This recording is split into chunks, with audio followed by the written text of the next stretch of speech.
Dress me apart, circumcise my heart, transform my life, and the maker of my life. I want you to set me apart.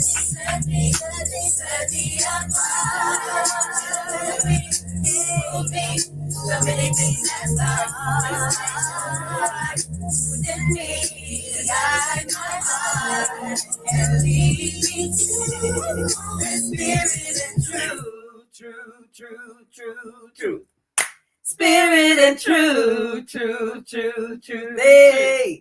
Spirit and truth. Spirit and truth.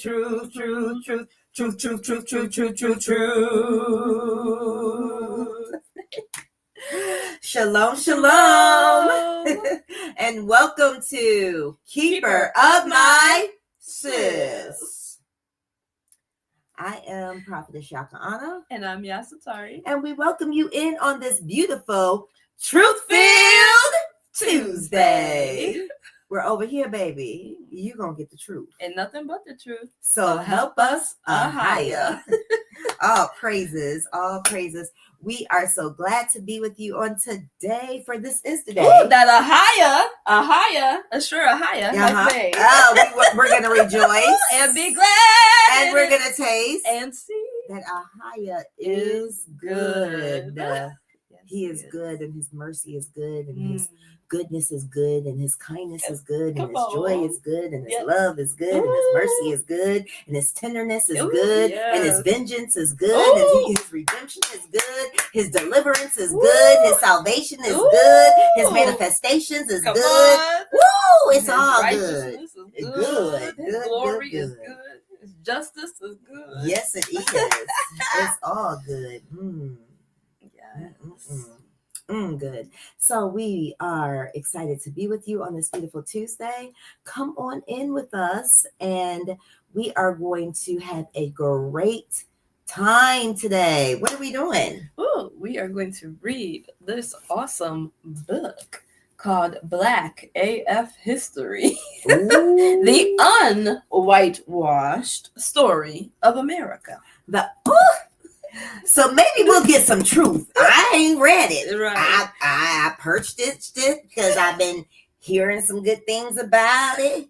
But it's about time we hear the unwhitewashed history of us Negroes. Yeah, because we've heard enough lies. Enough is enough. We've heard enough lies. Yes. We've seen enough whitewashing. Yes.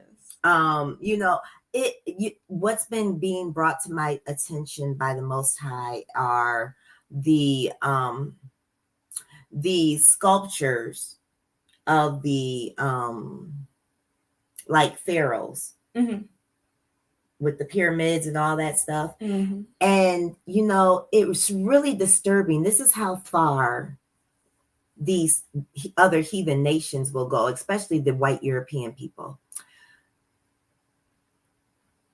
So they went throughout all of the earth, and whatever sculptures that they could find of the pharaohs or of different statues of foreign ancient statues, they went throughout the earth, and they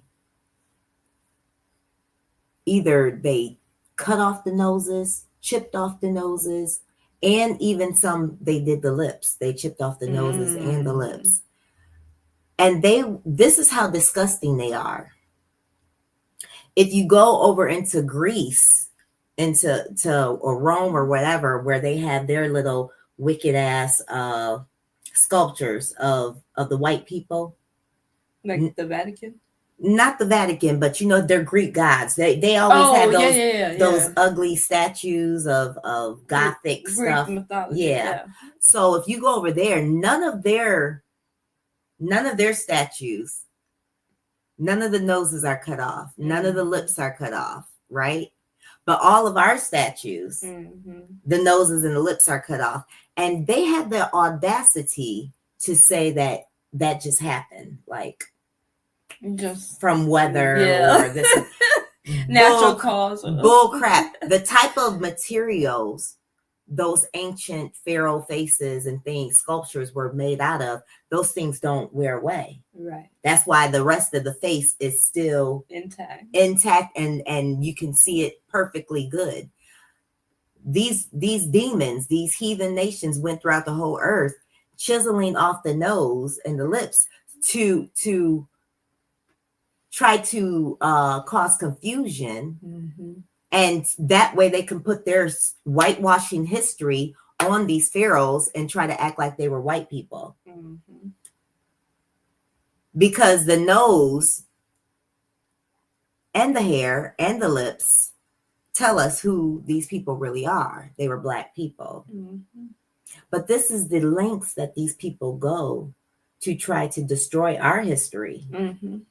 Not saying we're Egyptians, but we're all part of that same culture. Mm-hmm. But these are the lengths that they will go to destroy our history. Mm-hmm. And what they call the Renaissance, whitewash and put their faces on our paintings. Even the Bible says that they removed our faces, Mm-hmm. and they removed our names. Mm-hmm. What nation did that? White folks. The white folks. Europeans. Mm-hmm. Caucasians. Mm-hmm. Caucasoids. Mm-hmm. Y'all did that.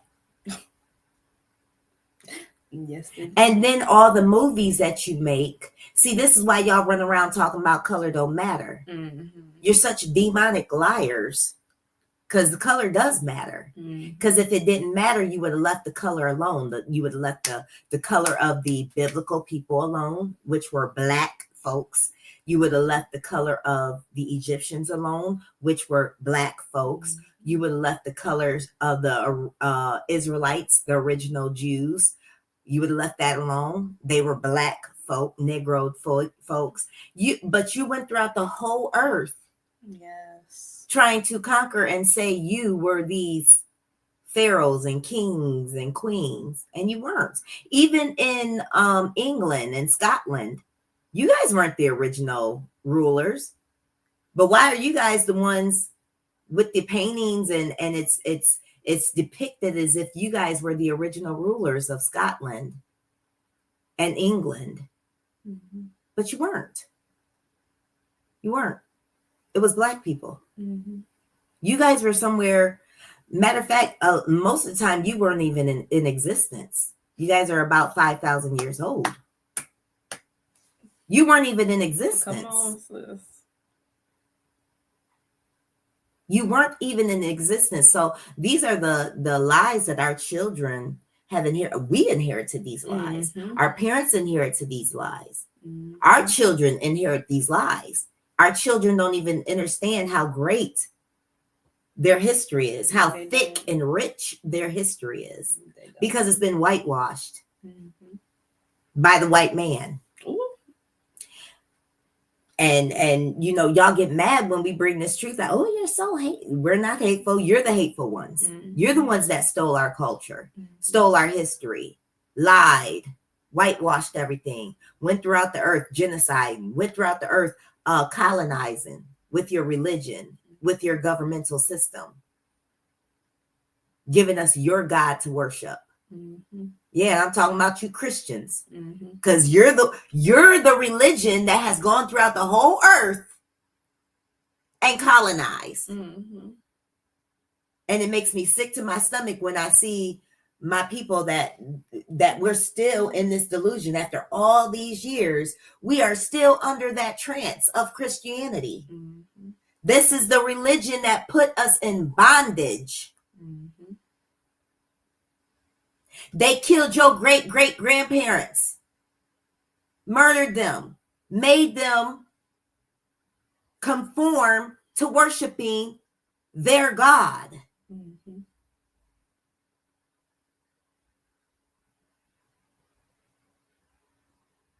And then you wonder why our people still is so destroyed. Our people are destroyed. Even the ones in the so-called church, the religious circus, they get exposed all the time. You're in Christianity, but you're still wicked. That's got to tell you something. That's got to tell you something ain't right with this religion. When you got big pastors, bishops, preachers, mega churches claiming to be Christians and as wicked as all get up, something's wrong. Mm-hmm. Not just one or two leaders. This is practically all of them. Mm-hmm. Wicked.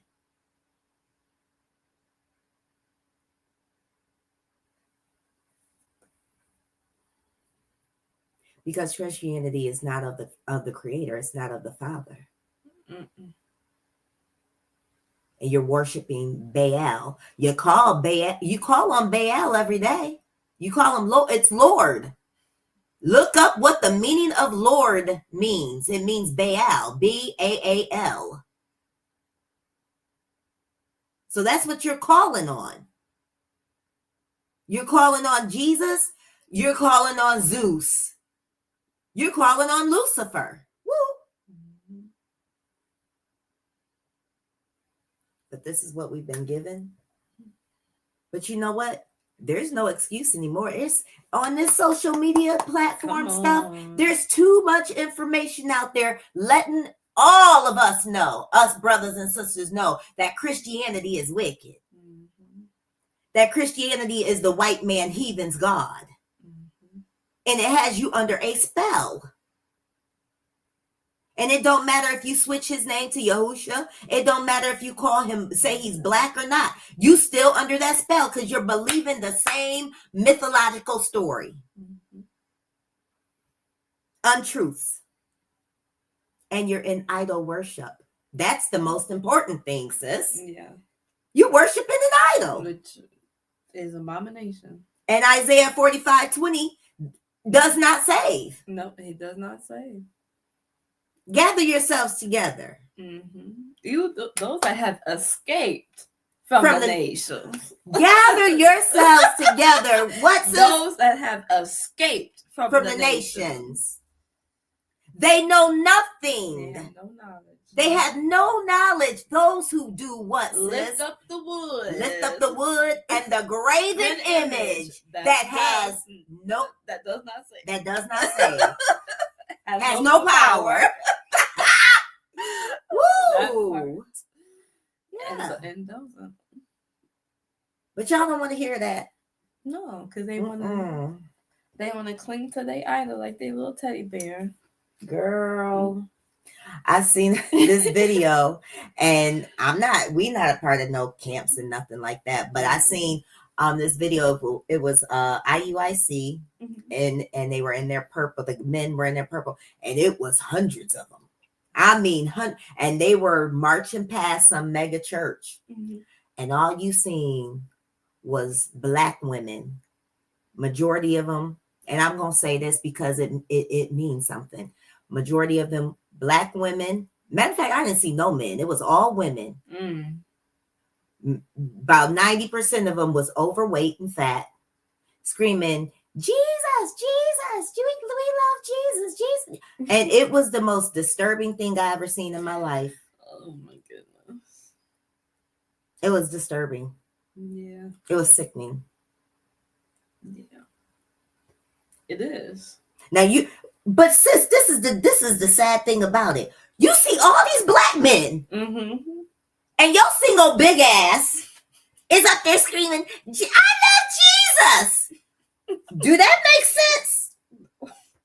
No, it doesn't. You see all these black men, and your big black tail is up there screaming of some Jesus, some white man Jesus. I love Jesus. Girl, it was the most disturbing thing I have ever seen in my life. I said that I wouldn't even be thinking about a Jesus. I see all these black men, all these gods walking and marching. Okay. Whoa, what?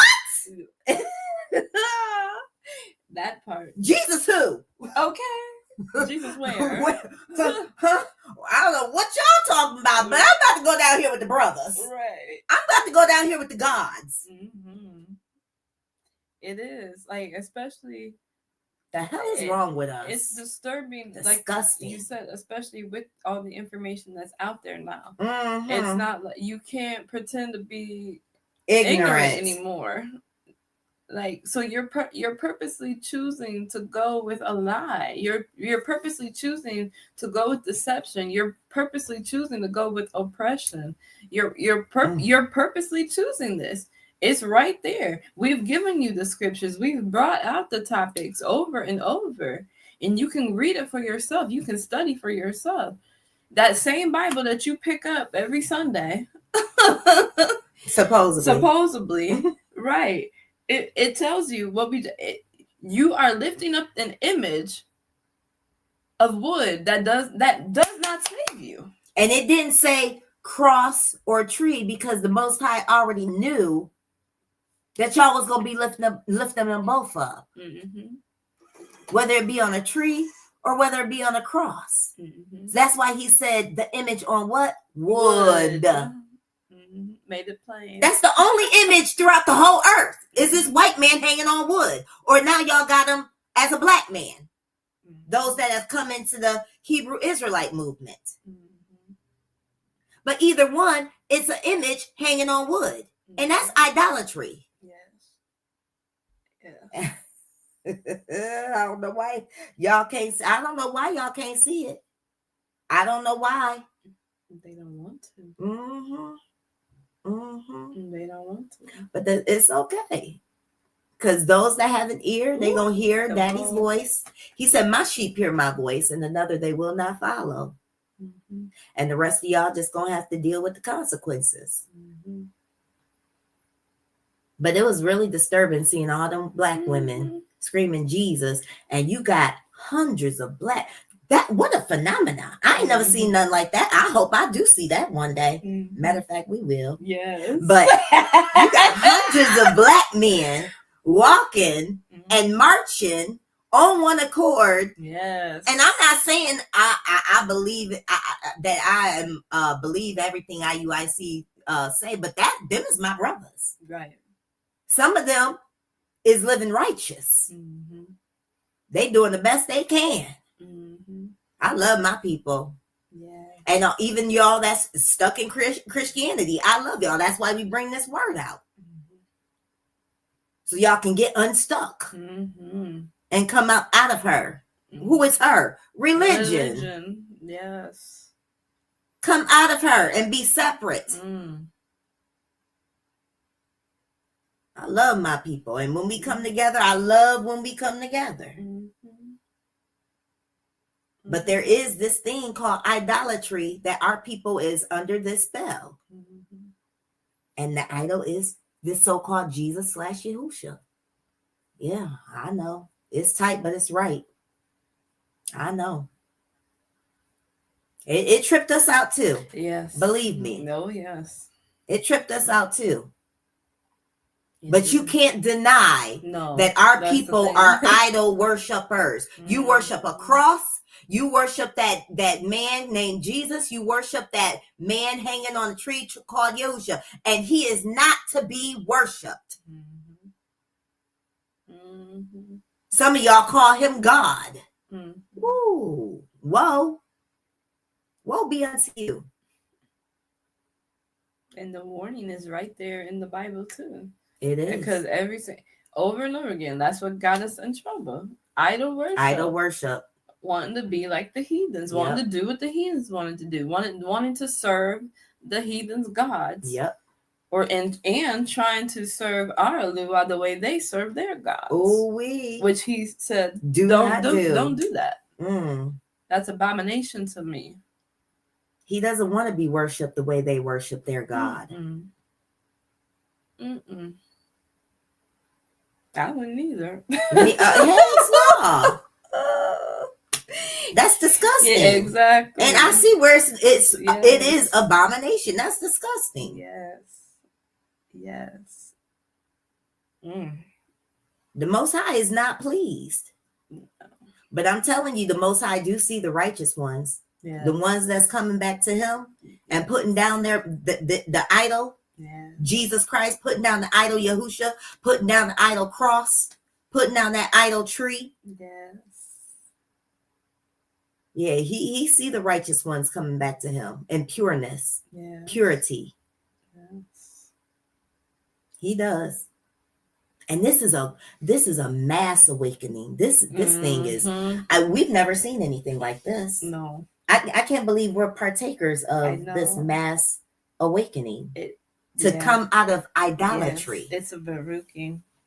It's a baruching. I shout out to Ima Anaya. She even told me, and y'all started, she said, ain't nobody telling us to stop worshiping idols. Come on. She said, it's you two little black girls. Yes. Yeah. That just it touched my heart when she said that. I said, because it's true. Ema, you was right. Yeah. Ain't nobody, from what I know, right. I ain't heard nobody say it, telling the people to come out of idol worship. To come out of these satanic practices and rituals, to come out of these religious buildings. To stop worshiping Jesus, to stop worshiping Yahushua, stop worshiping the cross, the tree. I ain't heard nobody telling stop nobody. Looking out here. Okay. To stop looking out here for salvation or a savior. And to start looking right here. Woo. When she said that blessed my whole YAHUAH. It's true. Because you don't see nobody. You don't see no Christians telling people to stop worshiping the idol. No. You don't see no Hebrew entities telling them stop worshiping Yahushua. No. In fact, they promote it. And if the thing that is really disturbing, like you hit on earlier, it's right there in the word. YAHUAH says there is none other. If he say there is none other, then there is none other. That's right. And the first commandment is do not worship any other else. Don't have any other else before me. And then the second one is no graven images. Well, so he's very serious. Yeah. For that to be the top two priorities. But like you said, every time the Israelites got their tail kicked and had to be punished is because they were idol worshipers. It was really no other sin that they committed. It was the idol worship. Yeah. Every time. And that's why y'all in the condition you in right now. On the bottom, Negroes. Come on. Yeah, some of y'all might be a little higher than other Negroes. Ooh. But you on the bottom. We on the bottom as a nation. Because we are a nation, whether you want to believe it or not. And I ain't talking about a nation with these white folks. No. The Negro man and Negro woman is a nation all by themselves. We make up the 12 tribes of Yasharel. We are a nation that has been displaced. We are a nation where we are scattered. The diaspora of us is scattered to the four corners of the earth. And everywhere we are in the four corners of the earth, sis, we on the bottom. Yes. We call black Negro.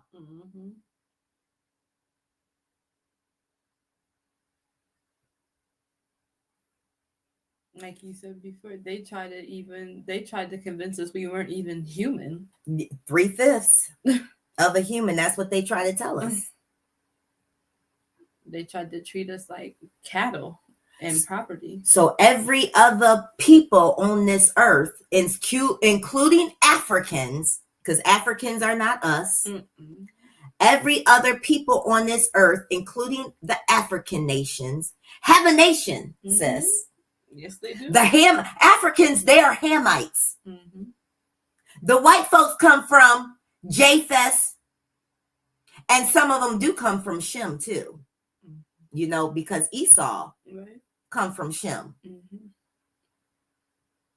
But all these other people, everybody on earth got a place, got a nation, got somewhere they say this is where we come from.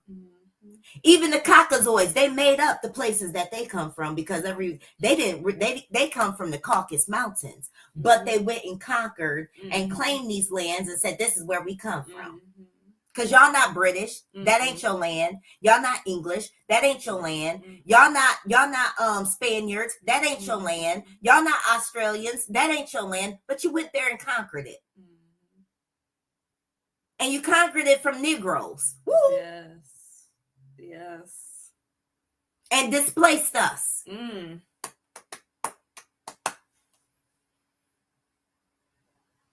Even down to Ireland and Scotland. Them wasn't your lands. Y'all was not there. Matter of fact, most of y'all migrated from the Russian Caucasus Mountain areas. Ooh. Russian Caucasus Mountain areas. That's where you come from. But Negroes, we are the only ones. There's no land of black.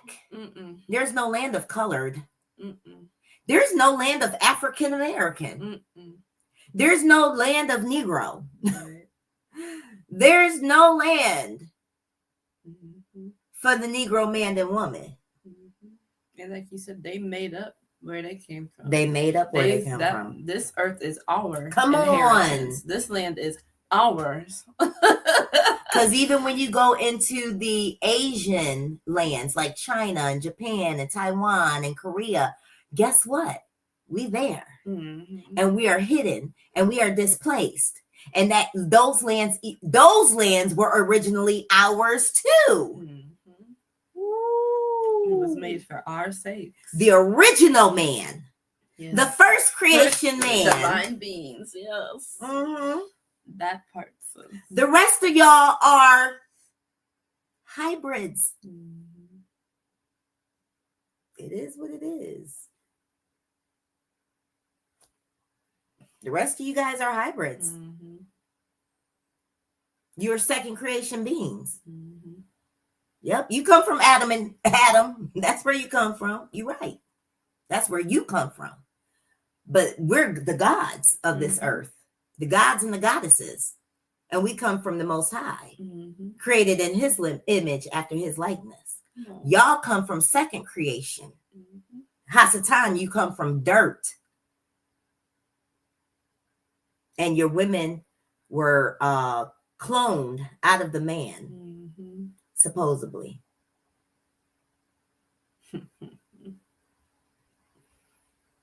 So, at the end of the day, we've been lied to. Even in that Bible, we've been lied to. Because the contradictions are real. Contradictions are nothing but what? Lies. That means somebody lying and somebody telling the truth. Come on, sis. Make it plain for the people in the back. One thing is true and the other is a lie. Come on. Yes. There's only one truth. Yeah. And you need to get out of religion and ask the Father and the Ruach HaKodesh to lead you into all truths. All praise to the Most High. You got anything, sis? Yeah, I'm excited. You said it perfectly. And it's time for us to fully understand. Understand. Thank you, sis. I'm trying. That one is having a hard time sticking. But understand or overstand what these people have done, who just like we have to understand who we are, we have to understand who they are. Come on. And what they've done. And because they have purposely hidden this information, because they have purposely tried to sweep it under the rug, they purposely whitewashed it, they purposely misdirected and misled and deceived. That's why our people, are in the spell that they are. Like I remember we learned more about the Holocaust than we did about slavery and our people.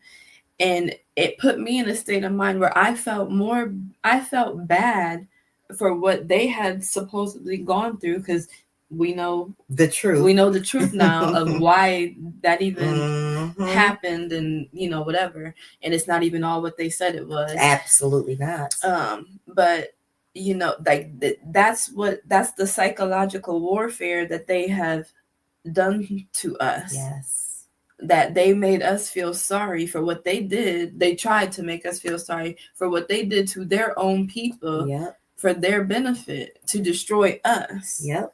And steal from us. Yes. Our culture, our identity.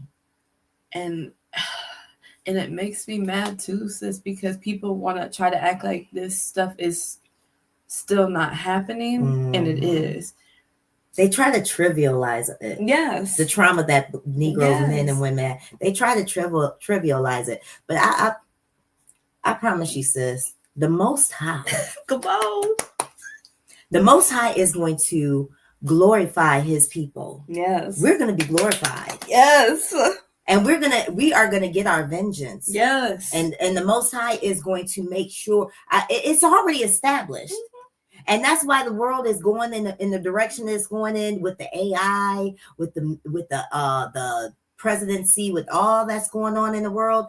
That's why everything is chaotic and weird and strange, and nothing feels like it used to from back in the day, because Daddy is shaking shit up, and Daddy is going to make sure that his children, we gonna get vengeance. Yes.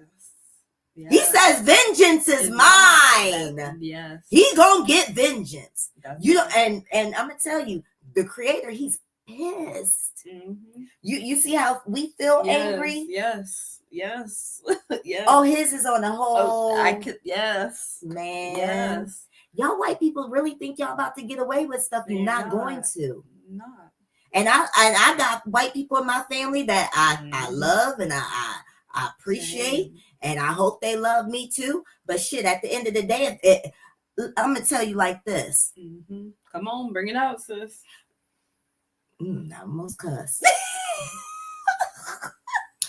People ain't stupid. Yeah. And if you say you got white, and you say that you like black people or love black people, or you got black people in your family, and you don't see the stuff that we've gone through, and you still want to justify and act like your people is so innocent and this and that, and nah, man. I don't care if you're in my family or not. Kick rocks with all that stuff. But if you in my family, oh, you gonna understand the struggle. Yes. And you gonna have to pick a side. Okay. Because we ain't coming over there with y'all. You gonna have to pick a side. It's that deep. You either gonna be righteous or you gonna be wicked. And I'm telling y'all now, most of y'all white folks, 99.999% of y'all white folks is wicked as hell. So this is gonna be it's a whole lot of y'all Negroes that's wicked too. So y'all gonna get dealt with. And you're gonna get dealt with too. Hand join in hand. But the righteous, man, because we are angry. We're angry. We tired of being the whole nine, the lies, everything, the extortion, what y'all do to us on a daily. Working our we got up out the matrix system, but working your fingers to the bone and still having nothing. And these other heathen nations having everything. No, we tired of this. This is buffoonery. And the time has come where the tables are turning. Tables is turning. Tables is turning. Y'all not governing us no more. Yes. You white people ain't governing us. Y'all not governing us no more. So we can govern ourselves. You ain't governing us no more. That's right. And I tell my people all the time, why are you voting?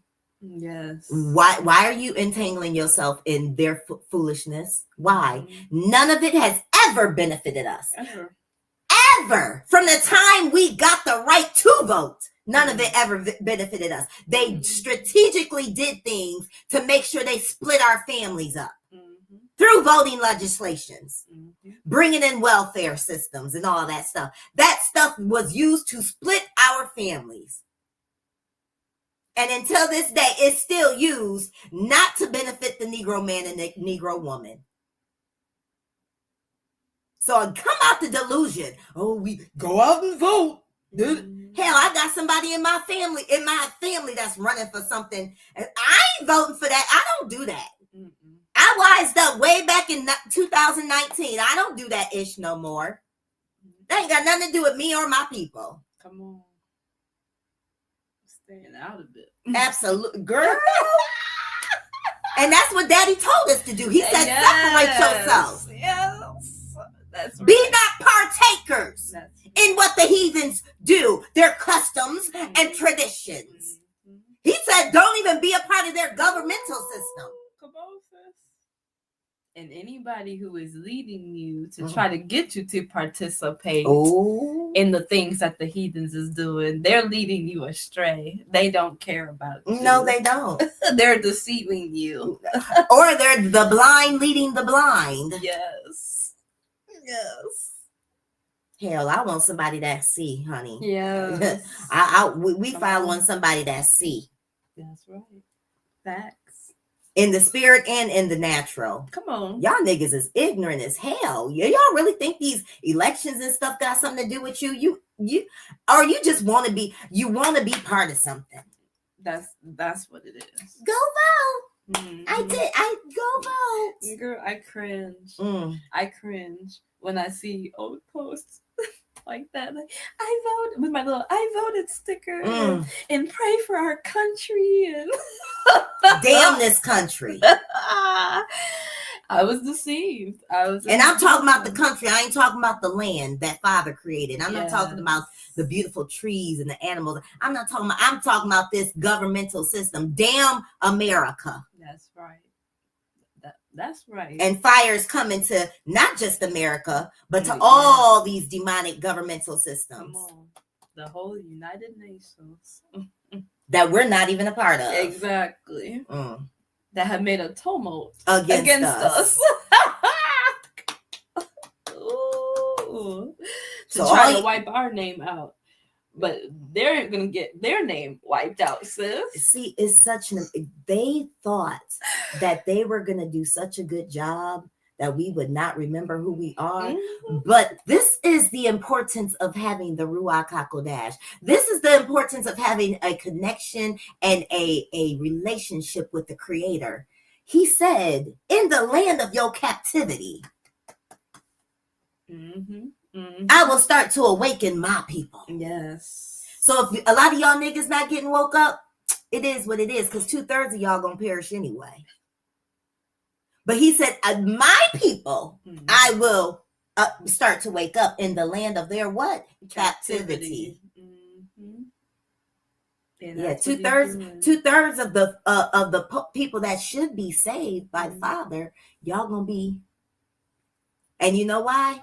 Because you love the heathen. You love your religion. You're in idol worship. You're going to join hand in hand with them, with the enemy, and you're going to get smoked through.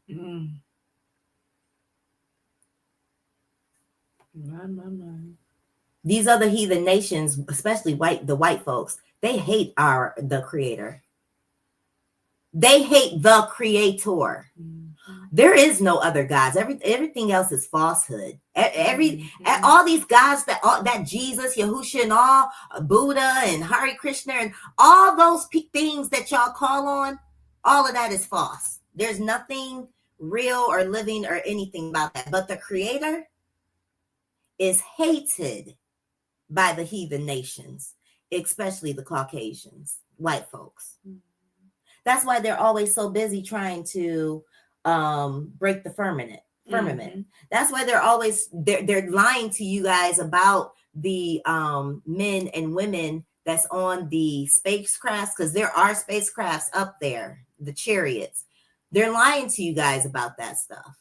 They're gonna try to make it seem like, they're being attacked for no reason. But these white folks, they are on a rampage to try to destroy creation.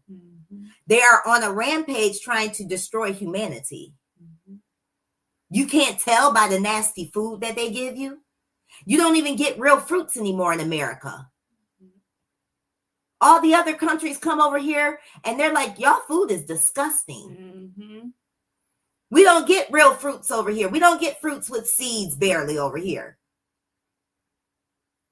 You go into the grocery stores here in America, you will not get a watermelon with seeds unless it's summertime. You can go in there right now, all the watermelons, seedless. Mm-hmm. Somebody from Mississippi came up here to Sandusky. My husband came in contact with them, and they had watermelons with seeds in them. But they had to come all the way from Mississippi. Wow, crazy. And matter of fact, it was a watermelon that reminded me of my childhood, because these black seeds were bigger, like they were when I was a little girl. Okay. They were bigger, and they were they were the original. It was like, wow, this is more like the watermelon when I grew up when I was a little girl. Oh, like you get these watermelons now, especially here where we live. Yeah. Even if you get the ones with the black seeds in them, the black seeds are weird. It's kind of weird. Like it's not the same. It's not the same. But this, I'm saving them too, because let me show y'all. Let me show y'all something real quick. Come on, sis. Show us, girl. Woo!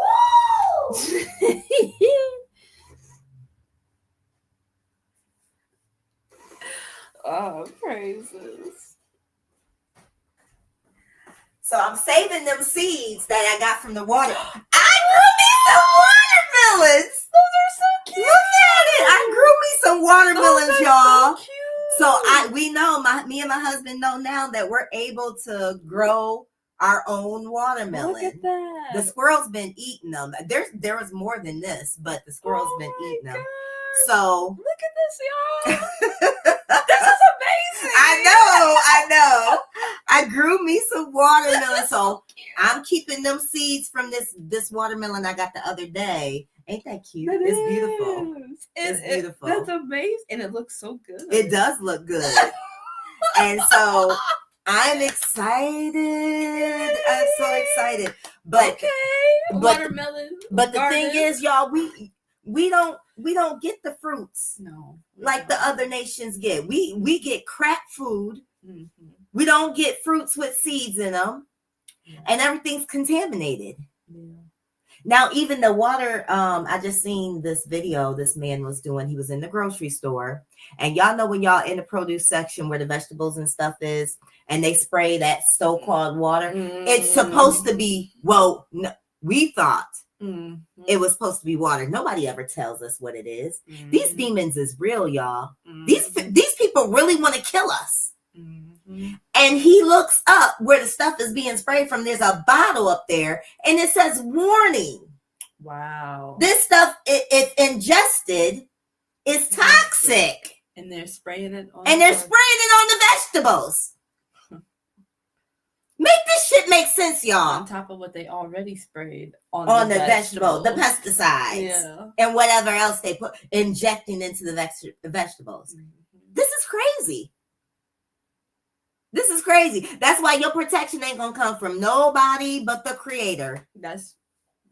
And all of y'all Jesusing it up and all that. How many of these church folks, when they came out in 2020 with that jabber rabber, how many church folks died?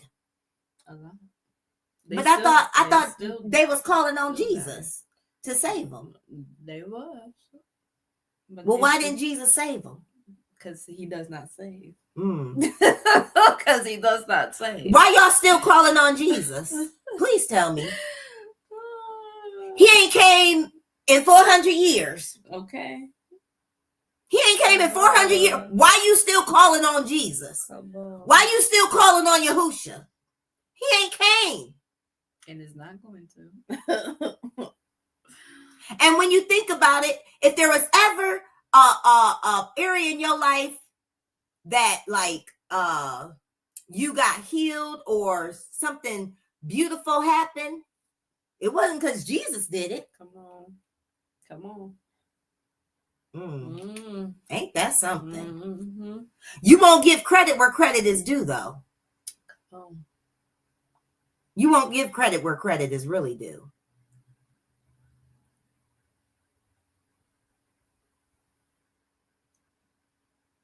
Because the Most High has empowered us to save ourselves, and be saviors in the earth. Y'all can't it doesn't register with you for some reason. And I get it, but it needs to register with you quickly. That a Father has empowered us, the power that works on the inside of us, to be saviors and to also save ourselves, to be healers in this earth.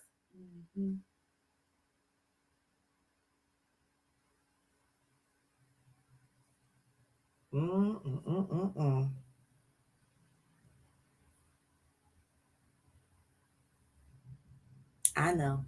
I get it. Y'all don't want to hear that. It's a tough pill to swallow.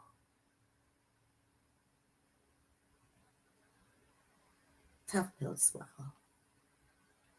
That's why you keep you anything that happens good, you give it to this fictitious person named Jesus. But anything that happens that's bad, you say the devil did it.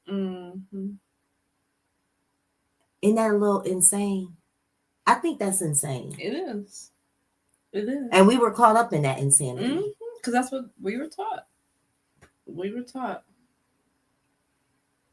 That's why you can look at your enemy in the face, and these white folks like Charlie Kirk and other ones that rise up, and then you start praying to Jesus. And casting down, ooh, I bind you, Satan. It's not Satan. It's Charlie Kirk and people like him. It's Trump and other white folks that are like, that's your enemy right there. Why are you blaming Satan? Why are you not blaming who it really is? You're delusional. You're delusional. You're delusional. Come on, sis. You sick in your body and you casting down Satan. No, you're eating shit. You won't change your eating habits. You won't work out. You won't exercise. You won't drink water. You won't get electrolytes. You won't get out in the sun and get enough sunshine. You won't do the things that will bring healing to your body. You won't fast. But you want to blame the devil. No, it's you.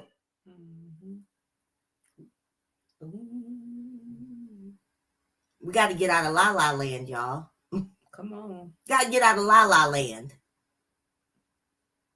Some of y'all spiritually schizophrenic, spiritually paranoid.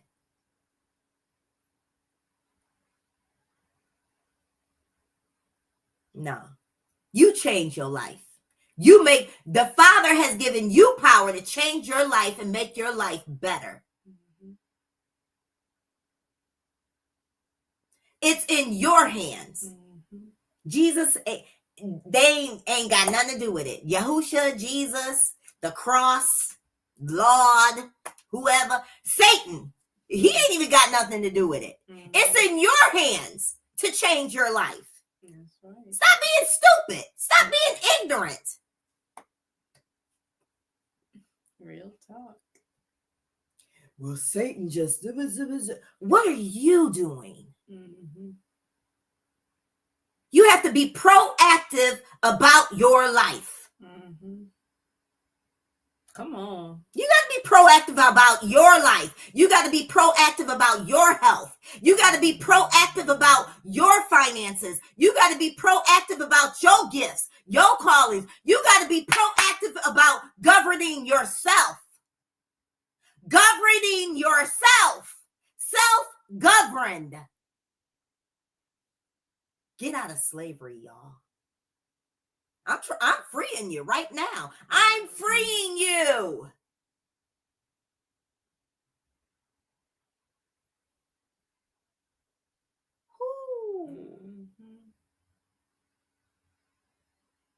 I see our brothers and sisters, they putting down the driver's license and driving without one because they realize they're indigenous to this country. We ain't governed by y'all. We govern ourselves. Woo! It's some stuff. It's shaking up, sis. It is.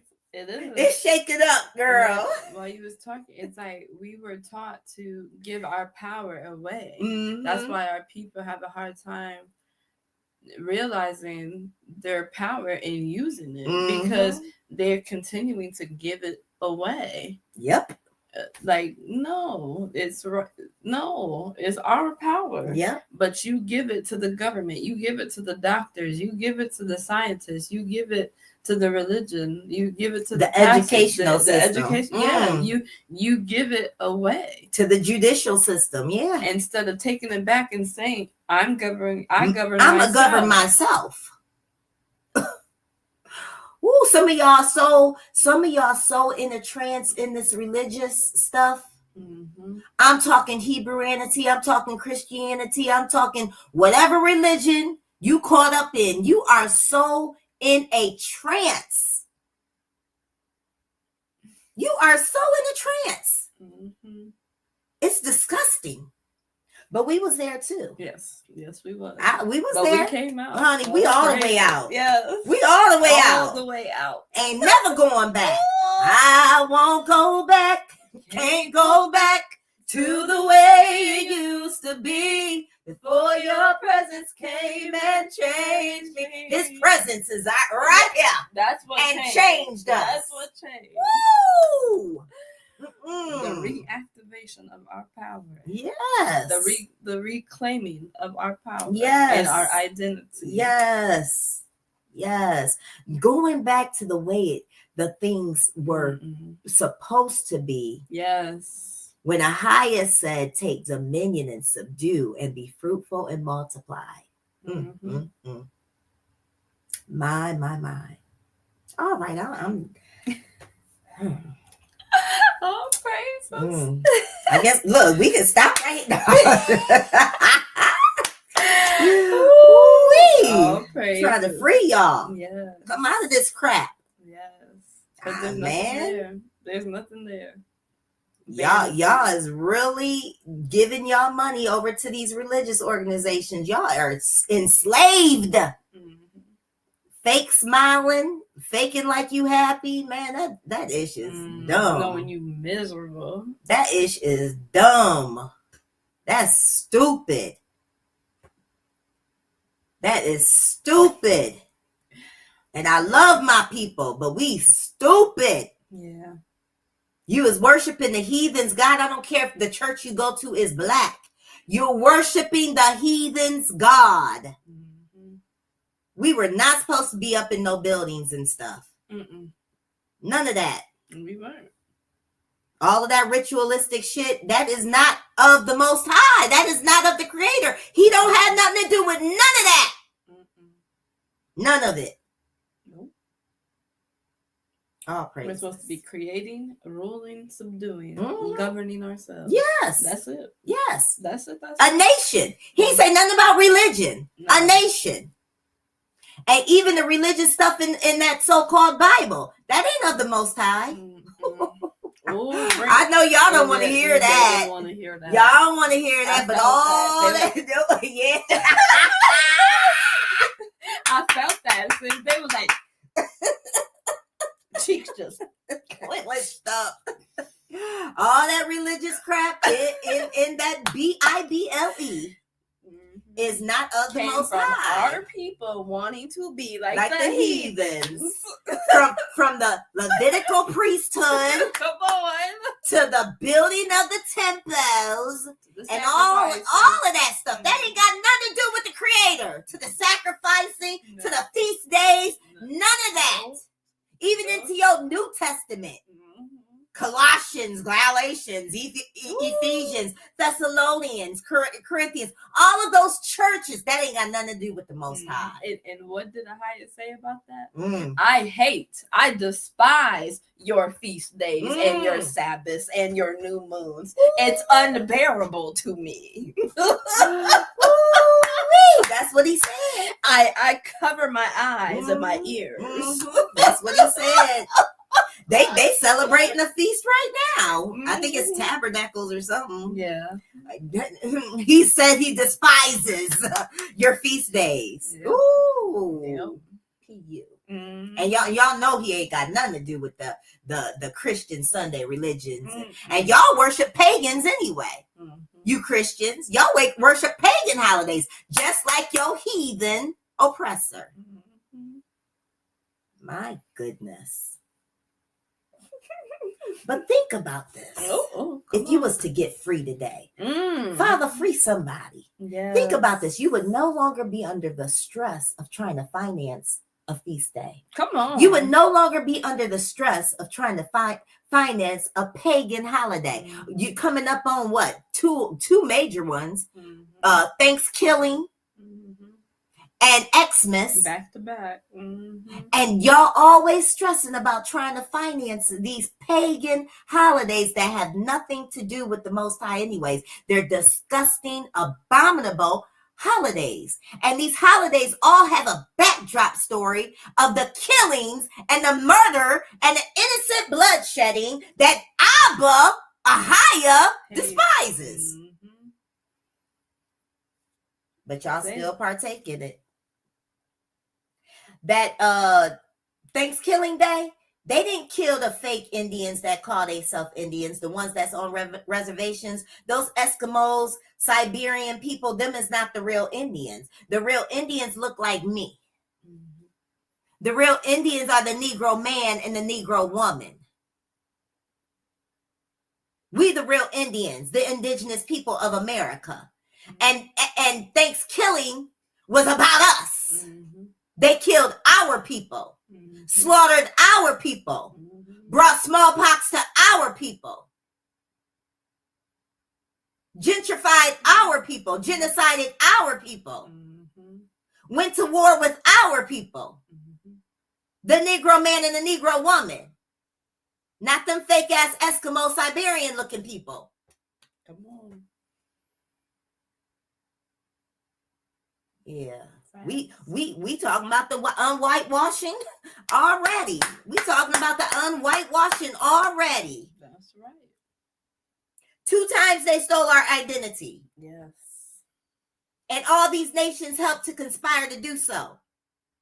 They stole our identity here in America by giving it to them Eskimo, Siberian looking fake Asian people and calling them Indians. No, they're not the real Indians. They know it. They're even admitted it. They know they're not the real people.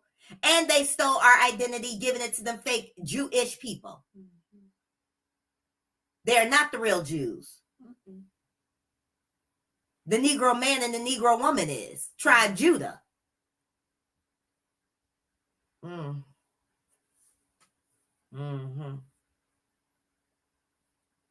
y'all don't want to hear that.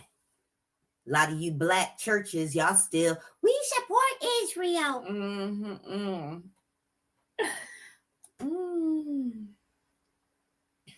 Will give your money over to these heathens like it's nothing, but then won't even help your own brothers and sisters. Exactly. How disgusting is that? We'll pass them on by or kick them while they don't. Oh, sure will. Sure will.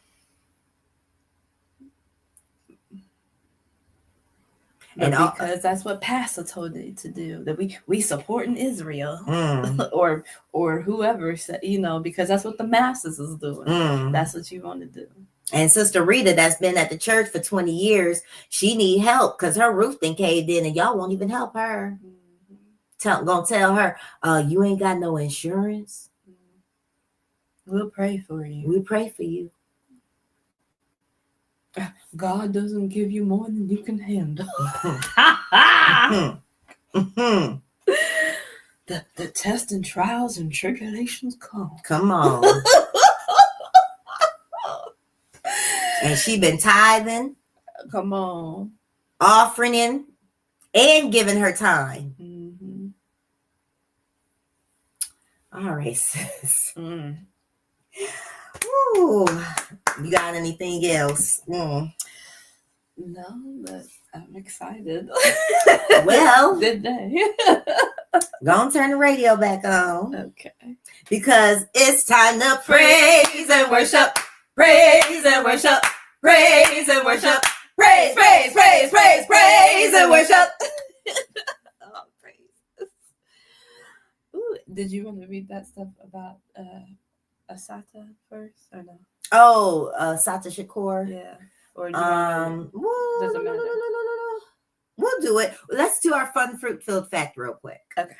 So I came across this lady named Ashata Shakur, and it's not Tupac's mama, but Ashata was read about her, sis. Go ahead.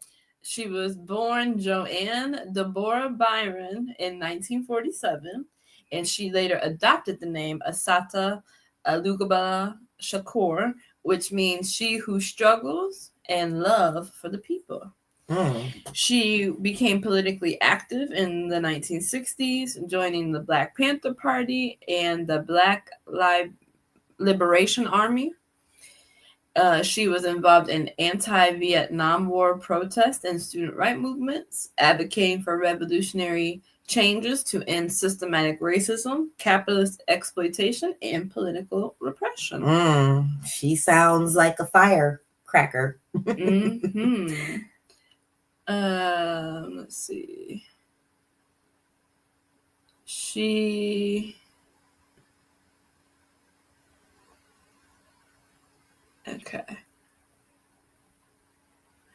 Okay, and then she died in Cuba in 2025 at the age of 78. She escaped from a New Jersey prison in 1979. So this is what happened. She was an activist, a Black female activist. She was actually on the radar of the CIA as the most wanted female in the world, and not because she killed anybody, not because but she did. She had to kill somebody, but she was. It wasn't actually her. It was self-protecting. Somebody else killed the person, but they was protecting her. And she was falsely accused of the murder. And they tried to put her in prison, and she broke out. But she was an activist. She was a right fighter. She was someone that was standing up for her people. And white folks have always demonized Black Panthers. They always demonized the Negro power movements and the Negro groups that would come together to empower our community. They always demonized us. And they're still doing that shit to this day, trying to demonize us. Like they would probably I'm sure they demonized me and Yasatari. Well, mostly me. But anyway, I don't care. But they demonize our people for standing up for our people. They demonize our people for wanting to separate from them. See, the Black Panthers and the other Negro empowered movements that was happening, they didn't want nothing to do with the heathens. And the heathens hate that. If they're not allowed to be a part of it, that is something.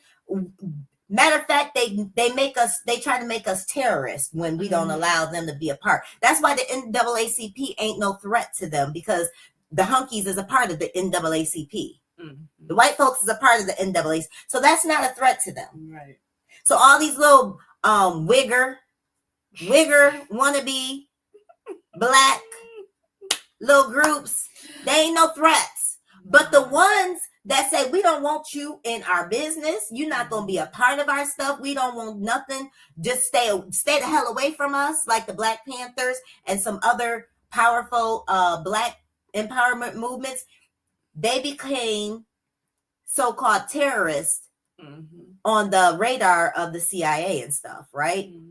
So this woman, who was a powerful activist, she was also highly intelligent, very, very intelligent, and she brought a lot of help to the Black community, and she was a powerful force behind the Black Panther movement. Go ahead, sis. But yeah, they tried to put her in prison, which they did, but she did escape. Go ahead. Yes, she did. So she escaped from the New Jersey prison in 1979 after being convicted of killing a state trooper during a 1973 shootout. And she was granted political asylum in Cuba and was later added to the FBI's list of most wanted terrorists. Most wanted terrorists. She was also the godmother and step-aunt of the late hip-hop artist Tupac Shakur. Mm-hmm. And the Cuban Ministry of Foreign Affairs announced in September of 2025 that Assata Shakur had died in Cuba due to health reasons. She had found refuge in Cuba, where Fidel Castro's government granted her political asylum. In 2013, the FBI added her to its list of most wanted terrorists. 2013. Mm-hmm. So she escaped prison in 1979. Mm-hmm. They didn't add her as one of the most dangerous terrorists or most wanted terrorists till 2013. Mm-hmm. Make that make That's sense. way. Make that make sense. I was born in 76. So that I was a 30-year-old woman. Mm-hmm. Wow. Mm-hmm. That's how much these people, they don't like people that stand up for justice. They don't like right fighters. They don't like people that stand up against the government, the heathens, the white folks. They don't like that. Go ahead, sis. Mm-hmm. That's why a lot of y'all is cowards anyways. Y'all too scared to do it anyway. Come on. You're too scared to open up your mouth and speak against the heathens. Yep. You hide behind your Christianity. You hide behind your Hebrewanity. You hide behind your religion. Yeah. Oh, God's going to fix it. Mm-hmm. No, YAHUAH, the creator, is going to empower the people, his righteous people. We going to fix it. That's right. Go ahead, sister. In 1977, she was convicted of murder and other charges in the death of Trooper Forrester, despite claiming the trial was unfair and that she was innocent. And in 1979, 3 members of the Black Liberation Army broke her out of the New Jersey prison. All praises.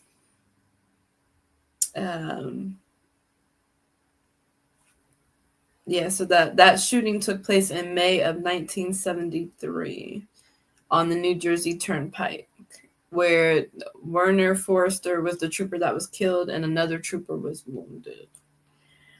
But and she just died in September 2025 at 78 years old in Cuba due to her health conditions and her advanced age. All praises. So one of our sisters, you know. She sounds like a powerful woman. Yes.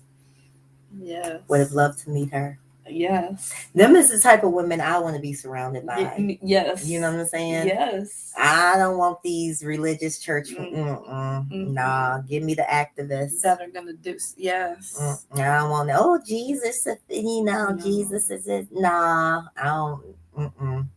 Come on. Yahushua do it for no. Come on, give me some Shakurs. Yes. Give me some women that rise up and are extremist, extreme activists, extreme philanthropists. That's what I'm talking about. That's what all praises. All praises. You got a fun fruitful fact? I do. William Wells Brown. So he is a Negro man that was the first Negro to be published. He had a published book and he was a playwright as well. He was born in 1814 in Kentucky. He was born enslaved, and then at the age of 19, he escaped to Ohio. And then he eventually went to Boston, Massachusetts, where he worked on his writing and published a book. His book, Clotel, got published in 1853 and was considered the first novel written by an African American. But it was actually published in London, England, where he was living at the time, and then it was published here.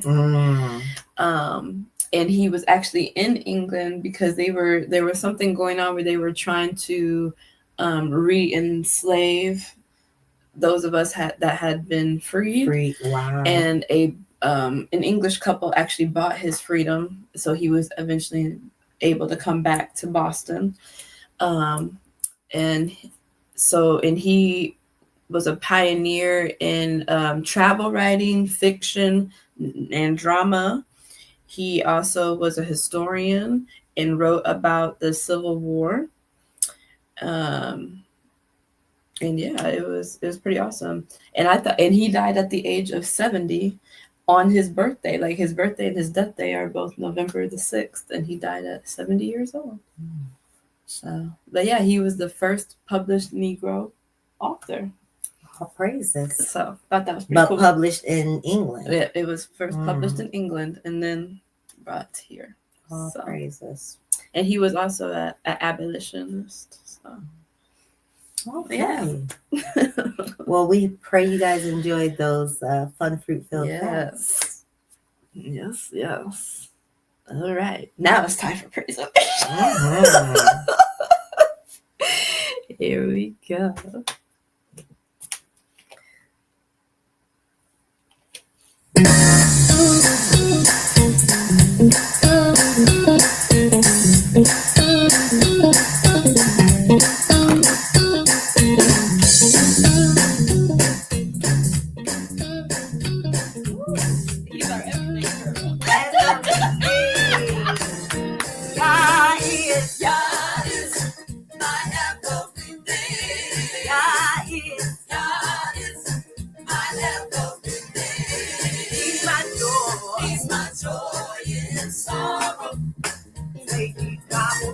He's my hope for tomorrow.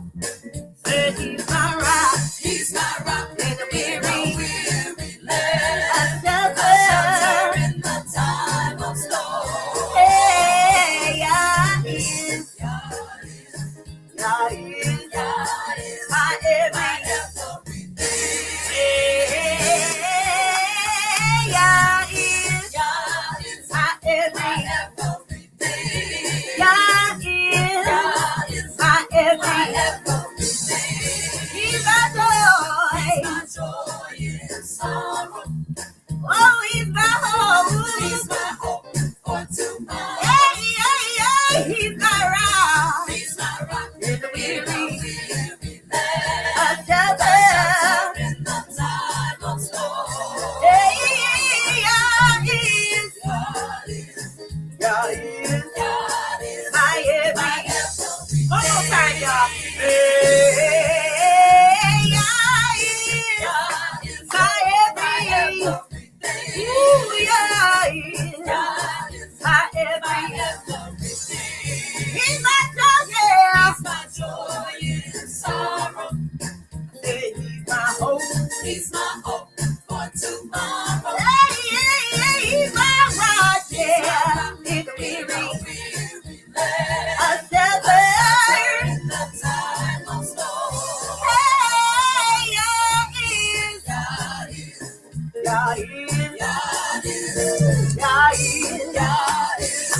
God is. God is.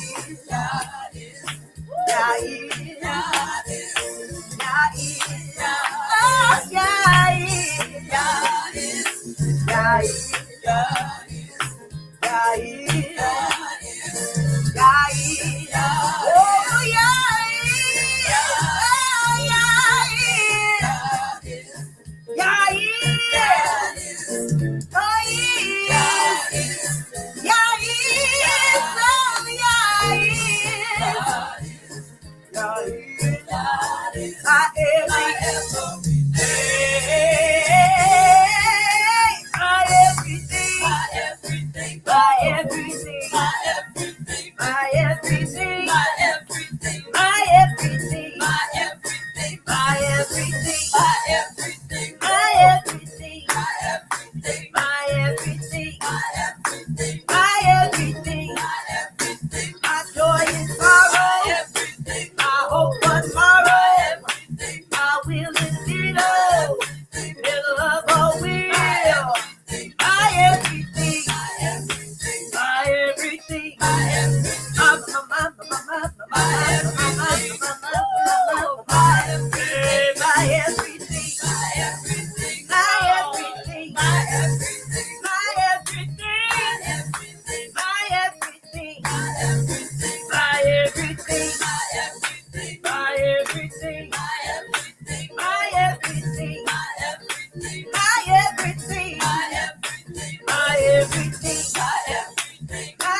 Okay.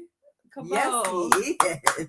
Everything. He's my everything. Everything. Woo. And he don't miss nothing. Ain't nobody do me Everything. like a higher. My everything. Ain't nobody do me. My Do everything. me like a higher. My everything. My everything. My everything. My everything. My everything. My My everything. My everything. My everything. 'Cause Yah is. Yah is. Yah is. Yah is. Yah is. Oh, Yah is. Yah is. Yah is. Yah is. Yah is. Yah is. Yah is. Yah Oh, is. Yah is. Yah is. Woo! Yah is. Yah is. Yah is. Yah is My everything. Yeah, yeah, yeah. Yes. Yeah, yeah. Ooh. Come on. Mhm. Come on, sis. Mhm. Yes. He's my everything. Everything. Save hundreds in just 5 minutes with Go Auto. In the time that it takes to check your email, you can Victory is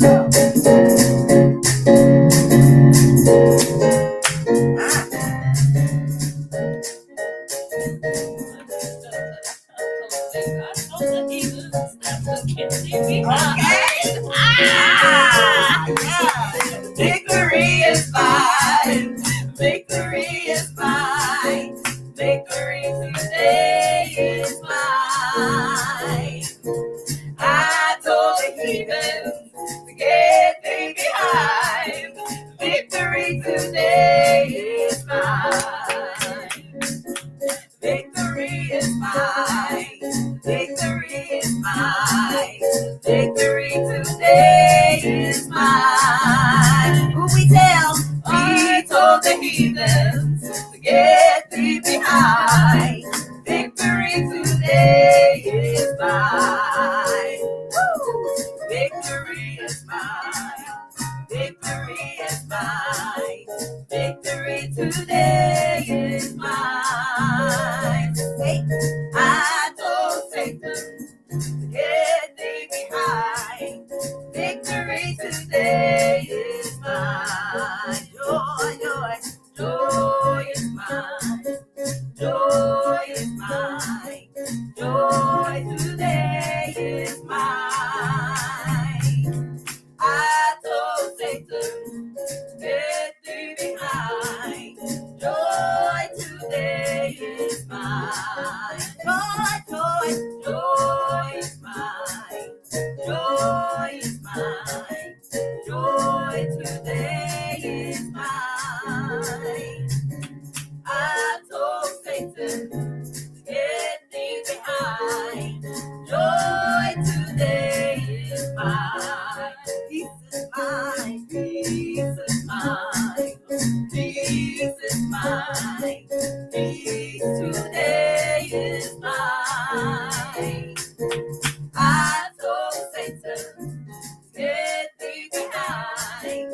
Peace today is mine.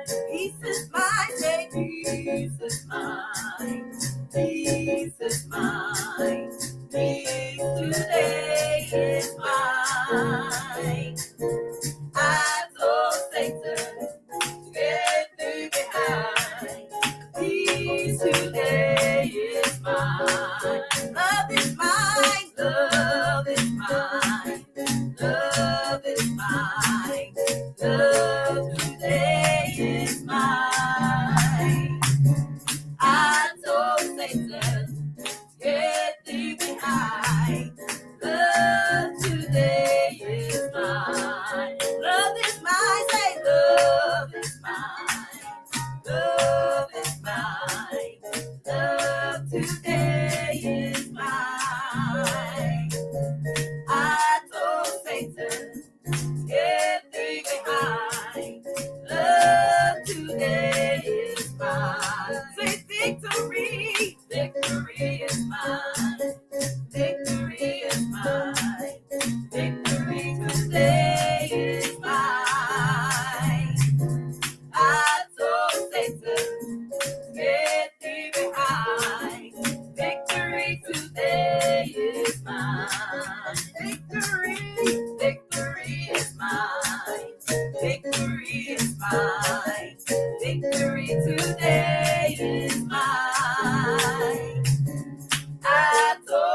praises, get me behind. Victory today is mine. Victory, say victory is mine. Victory is mine.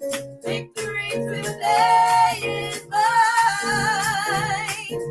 I told Satan, get thee behind. Victory today is mine. All praises. And it is. Yes. Yes, it is. Woo. What bra do you recommend for relaxed boobs? If your breasts have a soft, long shape and your nipples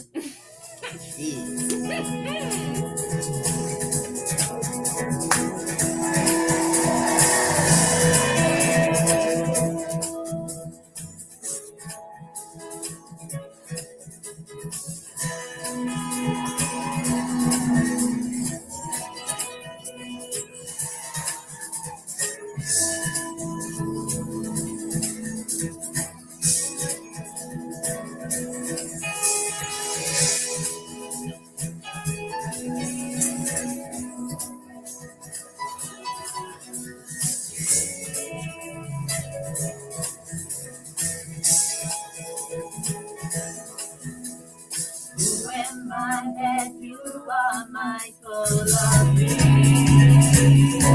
That you hear me when I call. Is it true that you are thinking of me? How you love me? It's amazing. Who am I that you are mindful of me? That you hear me when I call. Is it true that you are thinking of me? How you love me? It's amazing, amazing. I am a prince now, yeah. I am a prince now, yeah. I am a prince now, yeah. He calls me friend. Over and over, say, I am a prince now, yeah. I am a prince now, yeah. I am a prince now, yeah. He calls me friend. Whoa. Who am I that you are mindful of me? That you hear me when I call. Is it true that you are thinking of me? How you love me? It's amazing. It's amazing. Oh, yeah, yeah, yeah, yeah. I am a prince now, yeah. I am a prince now, yeah. I am a prince now, yeah. He calls me friend. Over and over, say, I am a prince now, yeah. I am a prince now, yeah. I am a prince now, yeah. He calls me friend. He calls me friend. He calls me friend. He calls me friend. Almighty, Yahudah, you have called me friend. Almighty, Yahudah, have called me friend. Yahudah,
you know what eating cabbage can do to your heart?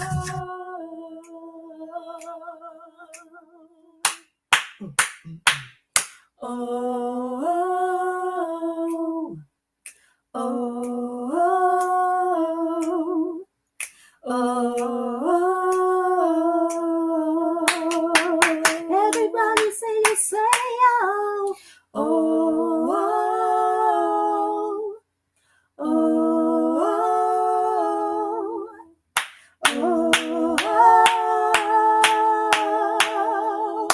Lift your voice and say oh, oh, oh, oh, oh. I am a friend of Yah. I am a friend of Yah. I am a friend of Yah. He calls me friend. Over and over say, I am a friend of Yah. I am a friend of Yah. I am a friend of Yah. He calls me friend. He calls me friend. He calls me friend. He calls me friend.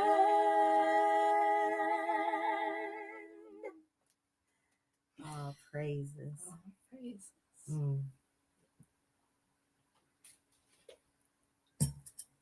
He just don't call me friend. He calls me daughter. What is that?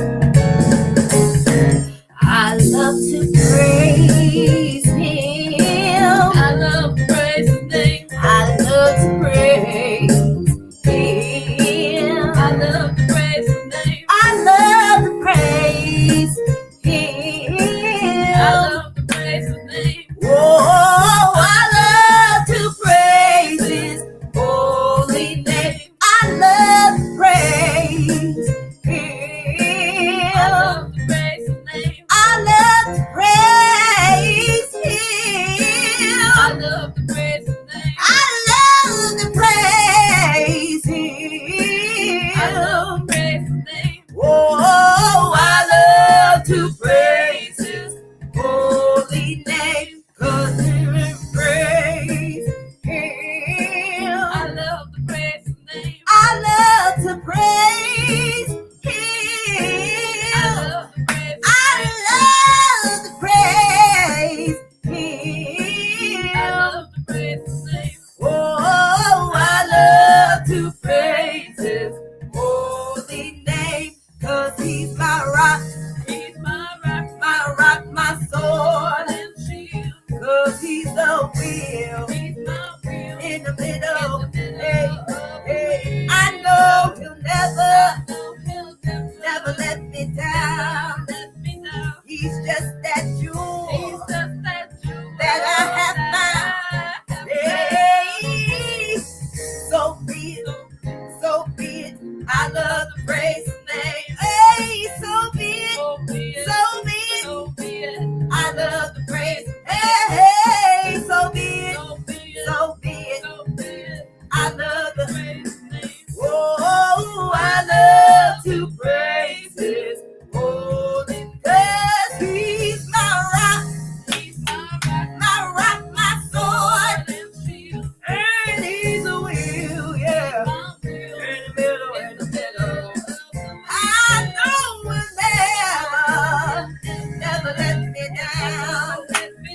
love, I love, I love, I love, I love, I love, I love, I love, I love, I love, I love, I love, I love, I love, I love to praise.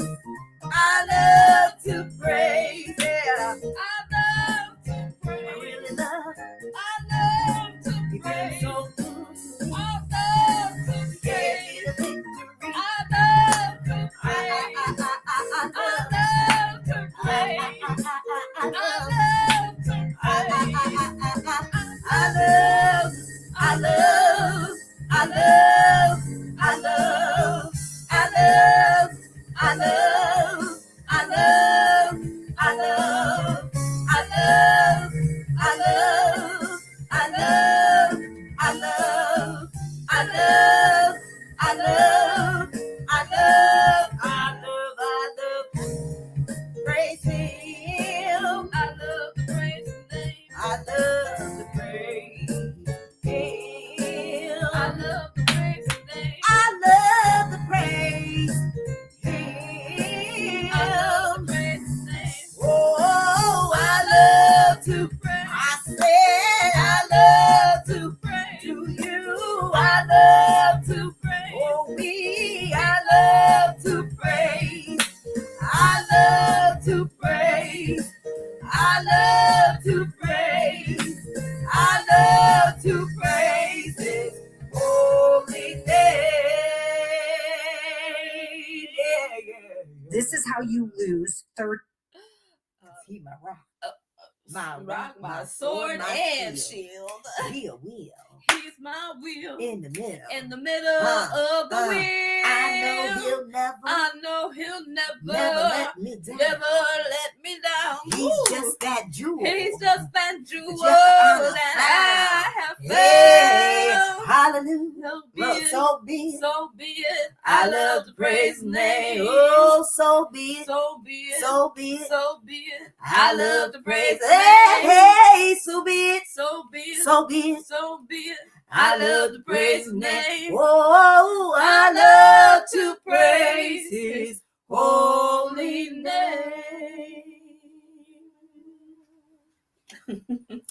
Mm-mm-mm. Girl, He my rock, my sword, and my shield. Come on. Come on. Yes, He is. Our everything. Like we sang earlier. Our everything, girl. Woo-hoo, There is yeah. nothing that He is not.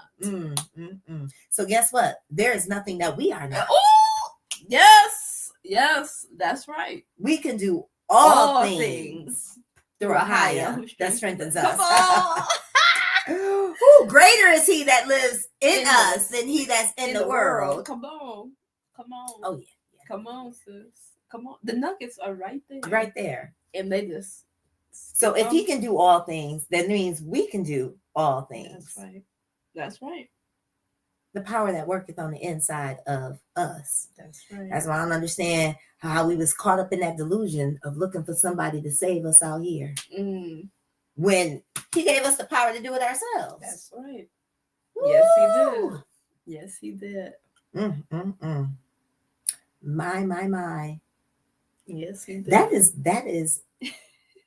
That is so empowering. Yes. That is a word. That is Yes. the word. Yes. That is the word. Yes. Yes. That is the word. Yes. Yes. Mm.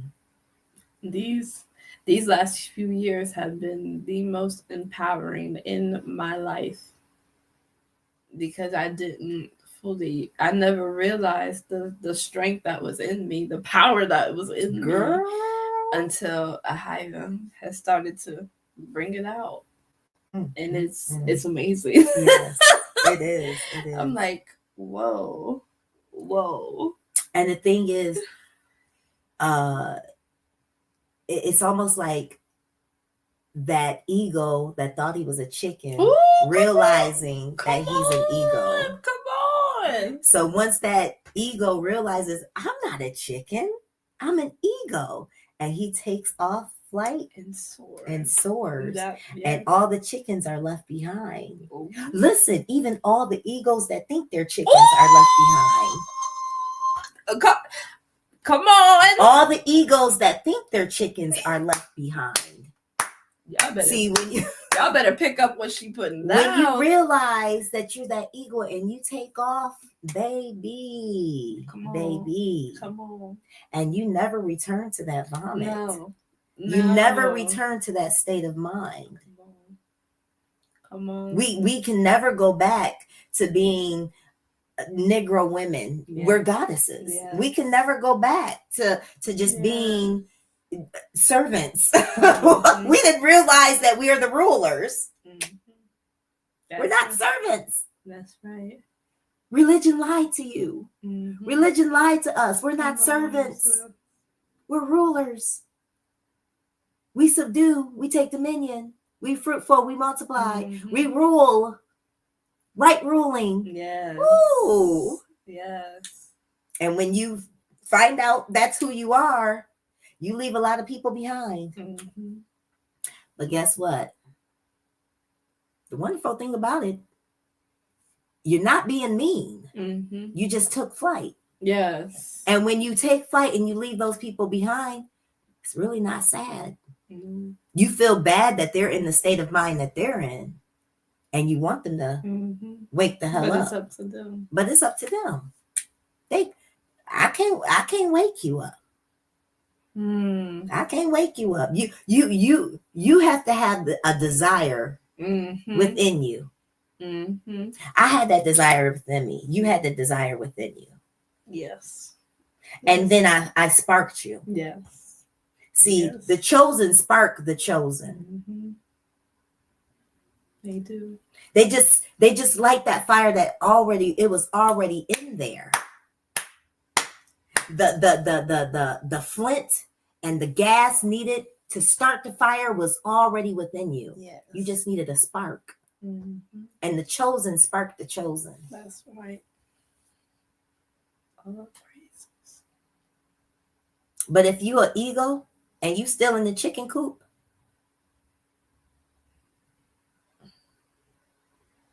what I mean by that is you have not elevated your mind. You still calling yourself a servant. You still caught up in false religion. You still connected to this matrix. If you being sparked, come out. Come out of the chicken coop.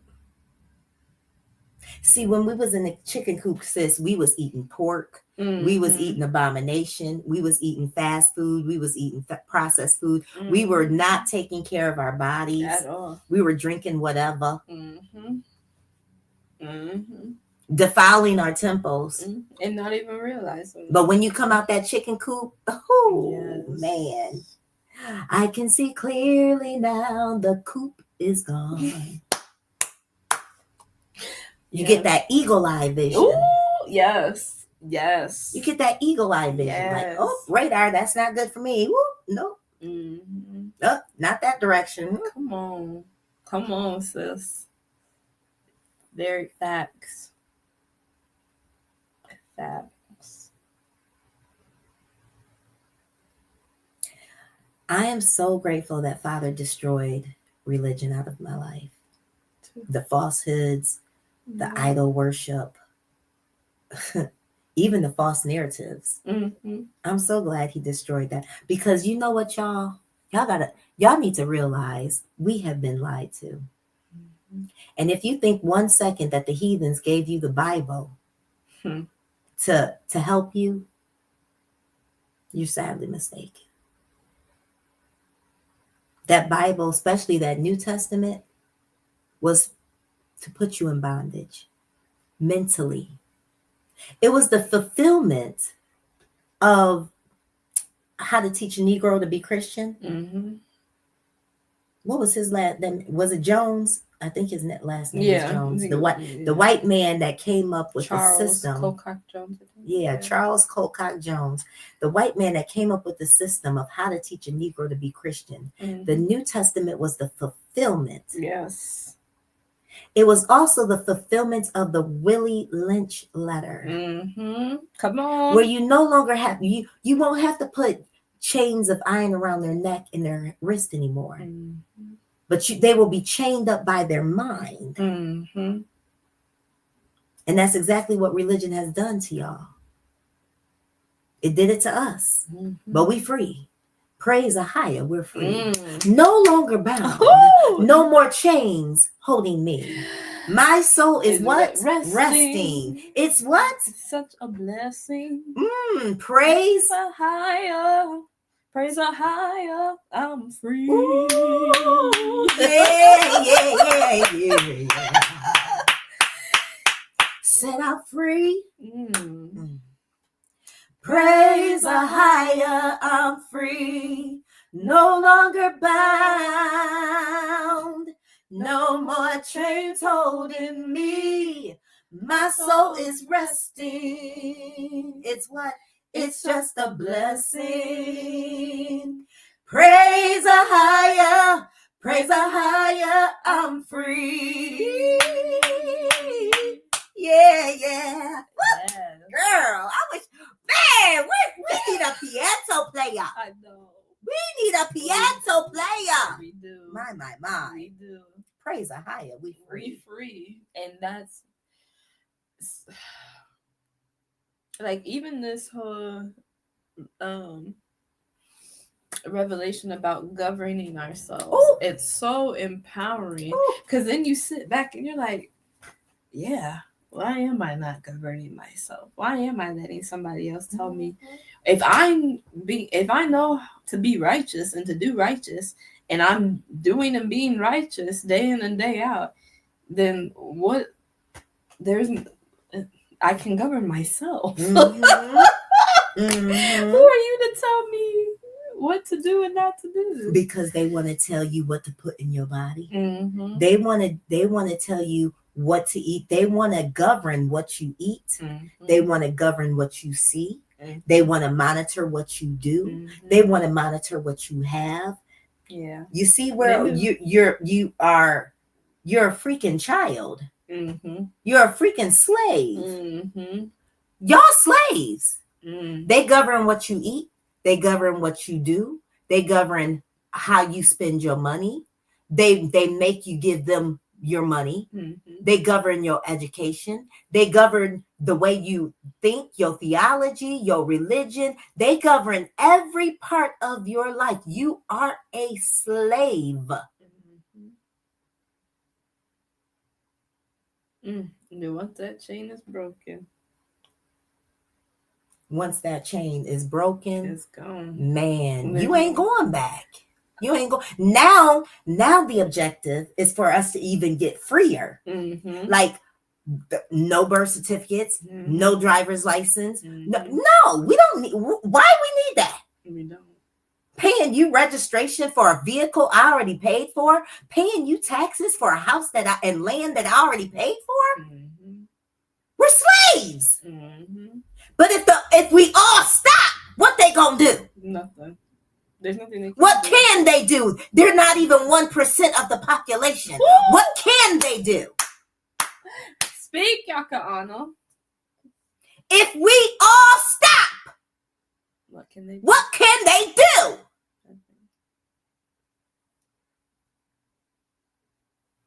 Money is fictitious.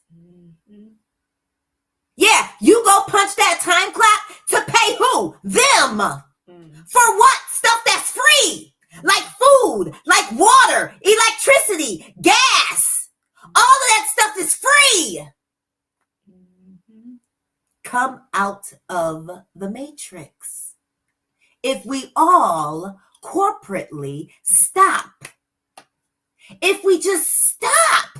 Can we stop? Girl, I hear that so strongly. Can we just stop? Don't go to work. Don't go to work. We can still run the community. Ooh, do you hear me? We don't need their permission to run the community. And we start our own farming, our own growing of crops. Stop flying their planes. Stop putting chemtrails and crap in the air. Stop polluting the water. All of you people in the military, come out. All of you people in the police force, come out of it. Come on.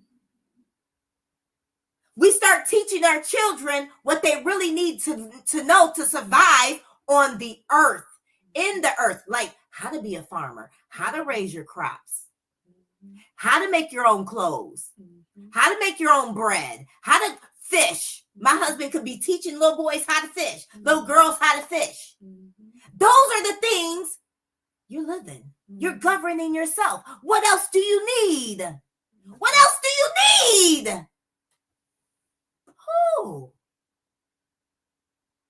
Y'all want to look at people that buy land and get the hell away from this place, and they raise their kids. Their kids are not in school. All praises to the Most High, and they have well water, and they know how to fish, and they know how to bake their own bread, and they grow their own crops. Y'all looking at them like they crazy, but they're living. They're thriving.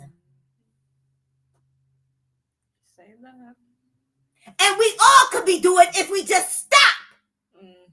We could all be living and thriving and having a community where we wake up and, hey sis, I got some milk and I got some eggs. Oh, you got bread? Let's let's swap. Oh, we all bring our food together. And it don't have to be no pagan ass holidays for us to come together and feast. It don't have to be none of that. We don't have to do no pagan holidays. We don't have to do no feast. No. All we got to do is live and thrive. But y'all think that's weird and foreign. What the hell is wrong with y'all? That's how me and sis live our life. That's right. We don't do feasts. We don't do pagan holidays. We don't do none of that. But when we feel like getting together and kicking it and eating and having a good time, that's exactly what we do. Yes, we do. And it's a beautiful, righteous time. We can have a community where nobody's obese and fat, because guess what? We're eating from the earth, and we're tearing down all the fast food places. We ain't doing that crap no more. Everything that has put our community and our country, our civilization in bondage, we're tearing that shit down.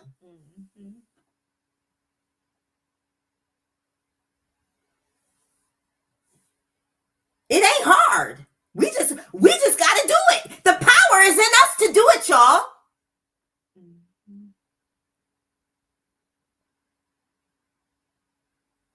But no, I want to have more than you. I want to be bigger than you. I want to do this. And are you serious? That's crazy. That's ludicrous. I want to have a big car. I want to have a big house. I want to do this and I want to do that. And I want to be the one on top. But see, the Matrix got y'all like that. The powers that be got y'all like that. Not understanding that just family, raising our children, that's the legacy. That's the history. Passing on good generational blessings to our children. Teaching them how to cook, how to fish, how to sustain in this earth.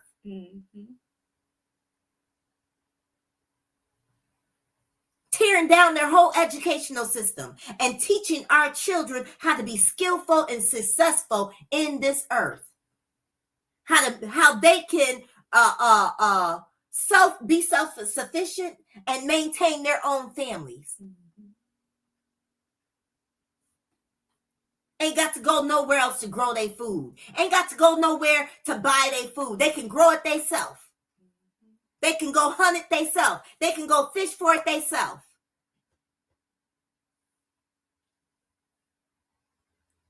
Our young ladies don't even know how to cook. Don't even know how to make bread. Simple bread. Don't even know how to use flour. We're doing our children injustice. That's why our children don't respect us. Our children have lost all respect for us because you know what? Y'all don't raise y'all children no more. You know who raised them? Social media, the TV, entertainment. They always got to be stimulated. Instead of being stimulated by the right things of the earth. See, if they were stimulated by the earth, they would be getting electrons and neutrons that they need for their brains to expand and for them to become creators in this earth. But no, they're stimulated by what? Electronics, AI, all the social media, TikTok, Snapchats, Instagrams. That's what they're stimulated by. Their tablet. You got little 1-year-old infants that got tablets. Why? I don't know. My children never needed them. We didn't even get a computer until my children were like in middle school or something like that. And it was a landline computer. Not this trash where they can pop up pornography and anything else on the stupid computer. Y'all don't want to be free.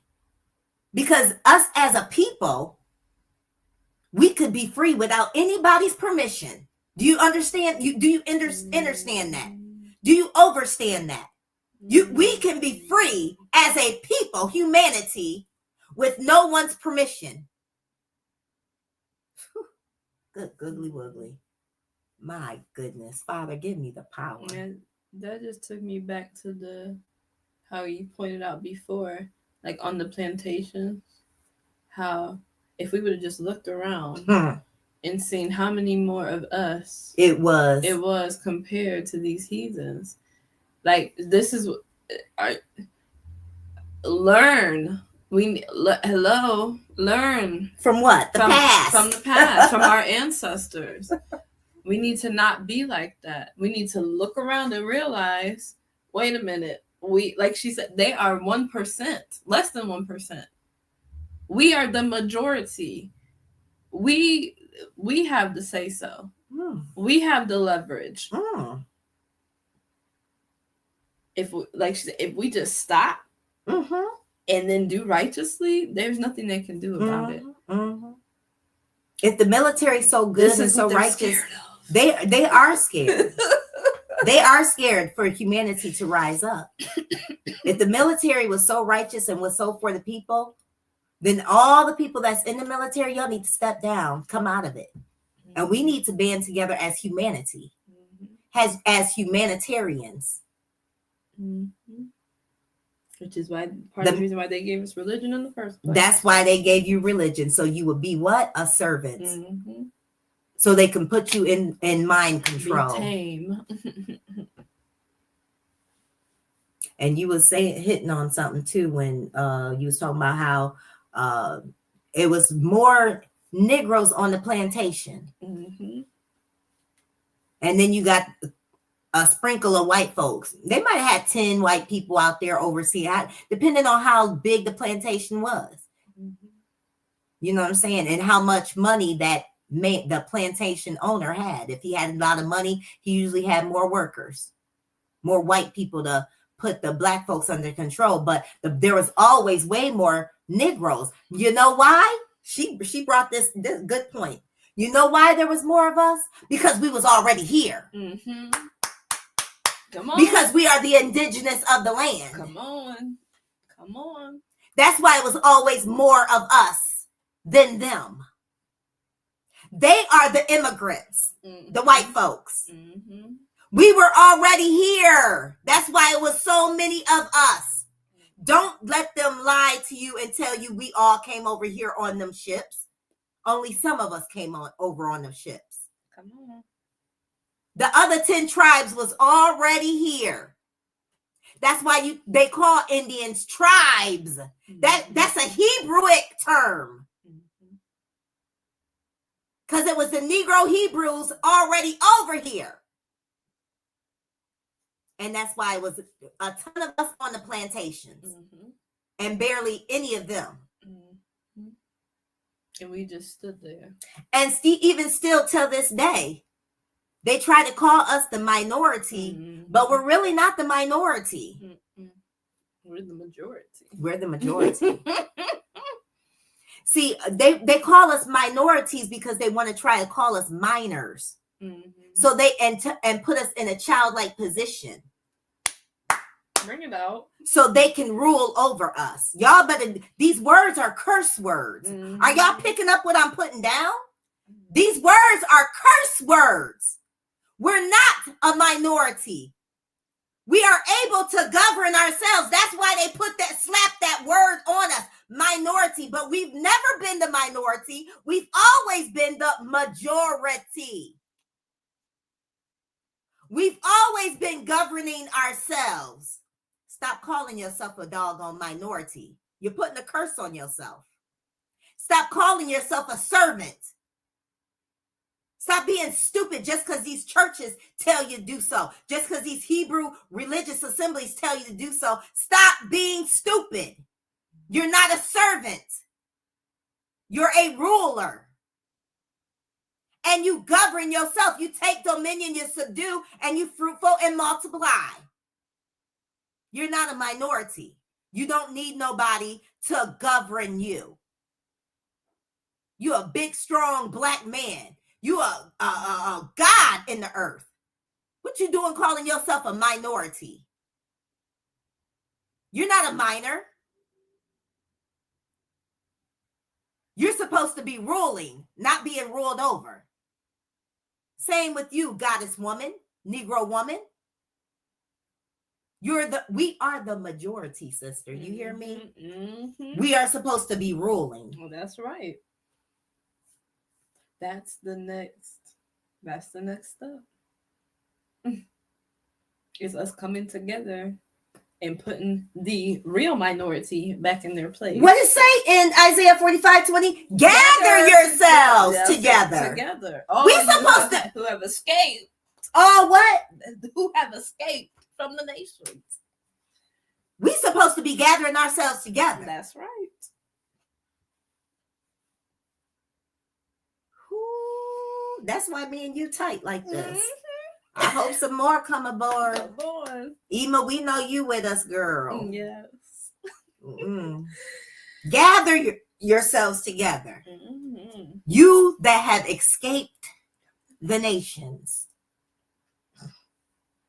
Man. Wow. Mm-hmm. We done, sis?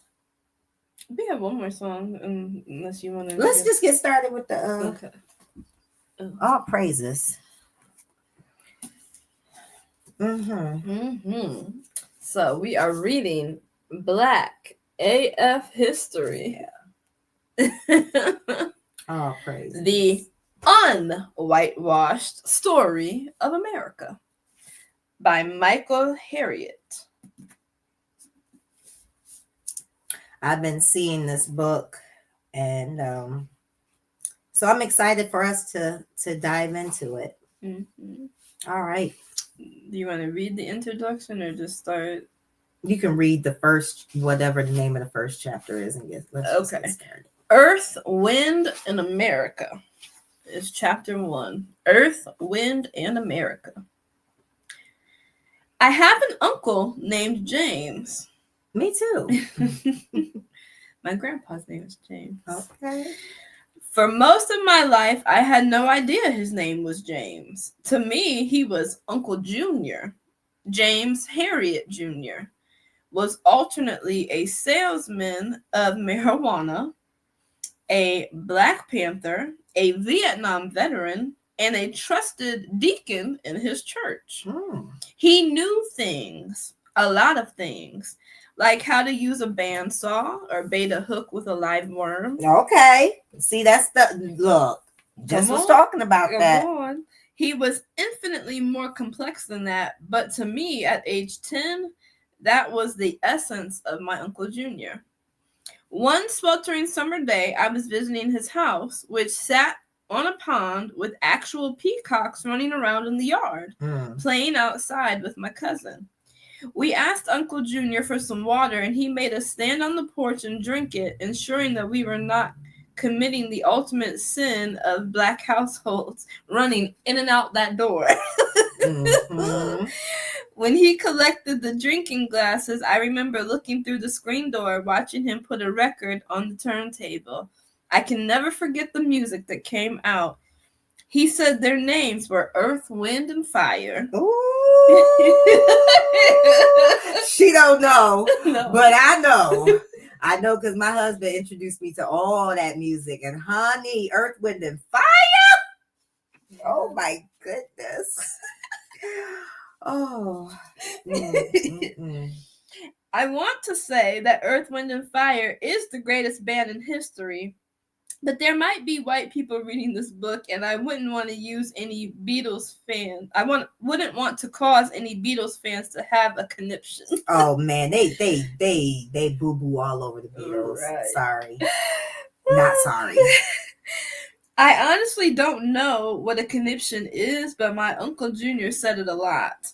All I know is that it is a medical emergency that is nearly as dangerous as a hissy fit, which is the deadliest kind of fit. Okay. But this is not the time for that. This is the time for understanding that Earth, Wind, and Fire is basically Jesus-less gospel music.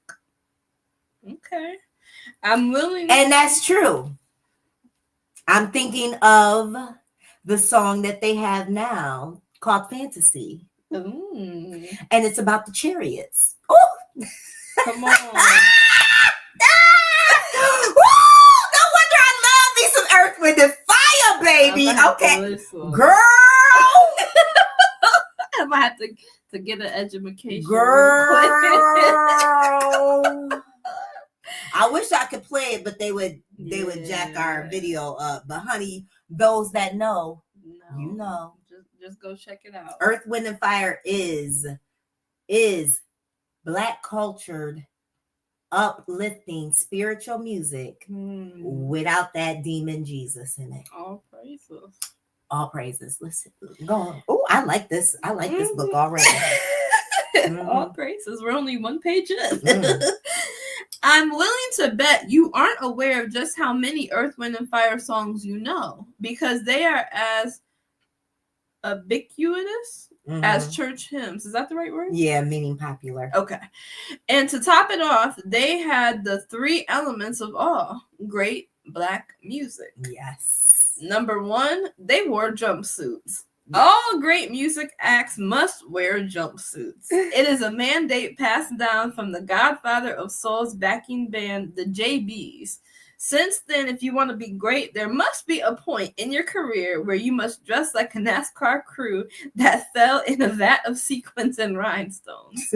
Many people wonder why Andre 3000 dressed so weird, but I saw Outkast in concert last summer, and Dre dressed exclusively in jumpsuits, and I realized y'all won't let him be great. Number two, falsetto. Prince, Eddie Kendricks, Michael Jackson, Philip Bailey, all great Black singers must have an extra octave that is reserved for the Holy Ghost and heartbreak. And number three, a horn section. Yes. I don't care what kind of music you are playing. The fact is, everything sounds better with a horn section. Everything. Yes. Everyone since the beginning of time knows it. Ask Joshua how he brought down the walls of Jericho. Ask a soldier what instrument he once played at his funeral. He's asked Jesus what sound will signal his return. Well, nothing. Right. Uncle Junior loved Earth, Wind, and Fire, which of course meant that I became obsessed with Earth, Wind, and Fire. And according to him, the only proper way to listen to the elements was on vinyl. Of course, he owned compact discs and cassettes, and even had an 8-track tape player. But for my eldest uncle, Earth, Wind, and Fire albums should only be played in their purest form, from beginning to end. Luckily, my favorite EWF tune was the second song on the first side of their album, That's the Way of the World. Have you ever heard That's the Way of the World? If you are Black, the answer is yes. If you have ever been to a cookout, the answer is yes. If you have an aunt who owns a leather miniskirt or a leopard print blouse, the answer is yes. If you ever smelled incense burning in a room with a ceiling fan, the answer is yes. Well, To this day, every time I hear it, I remember what joy sounds like, what love tastes like, what home feels like. All of a sudden, I'm a kid again, standing on my uncle's porch, listening to my aunts tell stories through the screen door while my Uncle Junior explained the way of the world. Perhaps the only thing Uncle Junior loved more than the group he called the Elements was correcting people's stories. Whenever my family members gathered, the children would usually sit on the floor while the adults entertained each other with stories that stretched back generations. And without a doubt, every time somebody got creative with their version of an event, Junior was there to make sure the truth was told. When my mother recounted the tale of the time Uncle Junior brought home a skittish black cat and hid it in the bathroom closet so my grandparents wouldn't know about it, and how that cat went on to leap out in the middle of the night and nearly claw her to death, Uncle Junior reminded her that the cat was technically more of a midnight gray, and in reality, it barely scratched her. When my Aunt Marvel delighted us with the story of how my grandfather saved an entire family from a blazing house fire, he would interrupt to point out that it was mostly smoke and very few flames. He would eventually take over the story and tell it with less hyperbole, yet still he would somehow make his version the more interesting one. He was a living, breathing fact checker, a human footnote with impeccable storytelling technique. It was his passion.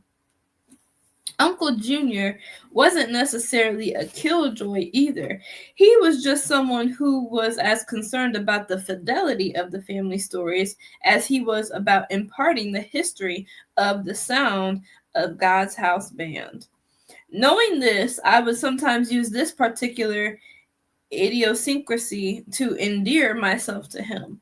If Uncle Junior wasn't at a family gathering, I would call him up afterward and regurgitate the stories back to him while he made his corrections.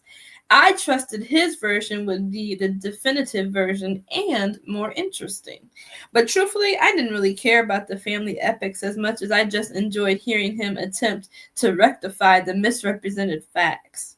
Not only was it hilarious to me, but it gave me a chance to have one-on-one time with my uncle. This ongoing habit didn't just strengthen my storytelling muscle and inform me about my family. It also taught me not to trust anyone's version of history unless I corroborated it with an independent source, which ironically enough is the same method I used to learn the story of America. The true origin story of America is intriguing enough without embellishment. A tale that includes cannibalism, cross-country adventures, and the type of brazen incompetency that almost doomed this experiment in thievery. But of course, to save face and maximize profits, the story was revised until we ended up with the swashbuckling blockbuster that we now know, filled with idealistic, barrel-chested white saviors who immaculately conceived of a brand new kind of democracy with nothing but a few muskets and an abundance of caucasity. Sprinkle in a few pilgrims, a handful of savage Indians, and for diversity's sake, a few black characters who learned the value of hard work through 400 years of free labor, and you got yourself a hit. The account of America's creation, you probably learned, starred a group of Englishmen we now call the Jamestown Settlers. In the Safe for Work fairy tale edition of the history of America, the English were a mighty empire who forged a new nation out of clay and ingenuity. But had my Uncle Junior lived back then, he would have been like, those guys? Mighty? Nah. During their time, these so-called adventurers had garnered garnered an international reputation for being unsuited for manual labor, let alone planning a new society. Do not obtain your slaves from Britain, wrote Roman consul Cicero, because they are so stupid and so utterly incapable of being taught that they are not fit to form part of the household of Athens. This incompetency would create the need for a transnational human trafficking infrastructure, as well as a reasonably believable cover story to justify the intergenerational dehumanization and Intergenerational dehumanization. What? Go ahead, sis. and theft committed by these so-called enlightened ones. By the late 16th century, England and Spain were beefing over which version of Christianity was best. When James I ascended to the throne, So y'all see where this Christianity crap. They couldn't even get it together which version they wanted to deal with. Come on.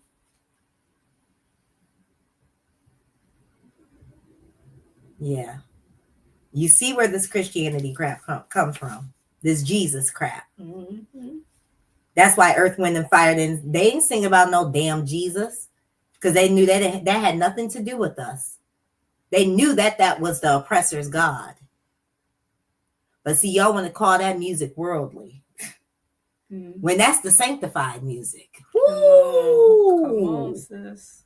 You want sanctified music? You want music that's set apart? Listen to Earth, Wind, and Fire. But no, y'all want this stuff that's screaming your oppressor's God's name. What you've been indoctrinated to. Because it's a cover-up. Religion is a cover-up. And they force-fed it to you so you would never, ever see who you are. He called it a reasonably believable cover story to justify the intergenerational dehumanization and theft committed by these so-called enlightened ones. Ooh, go ahead, sis. Okay. By the late 16th century, England and Spain were beefing over which version of Christianity was best when James I ascended to the throne of England in 1603.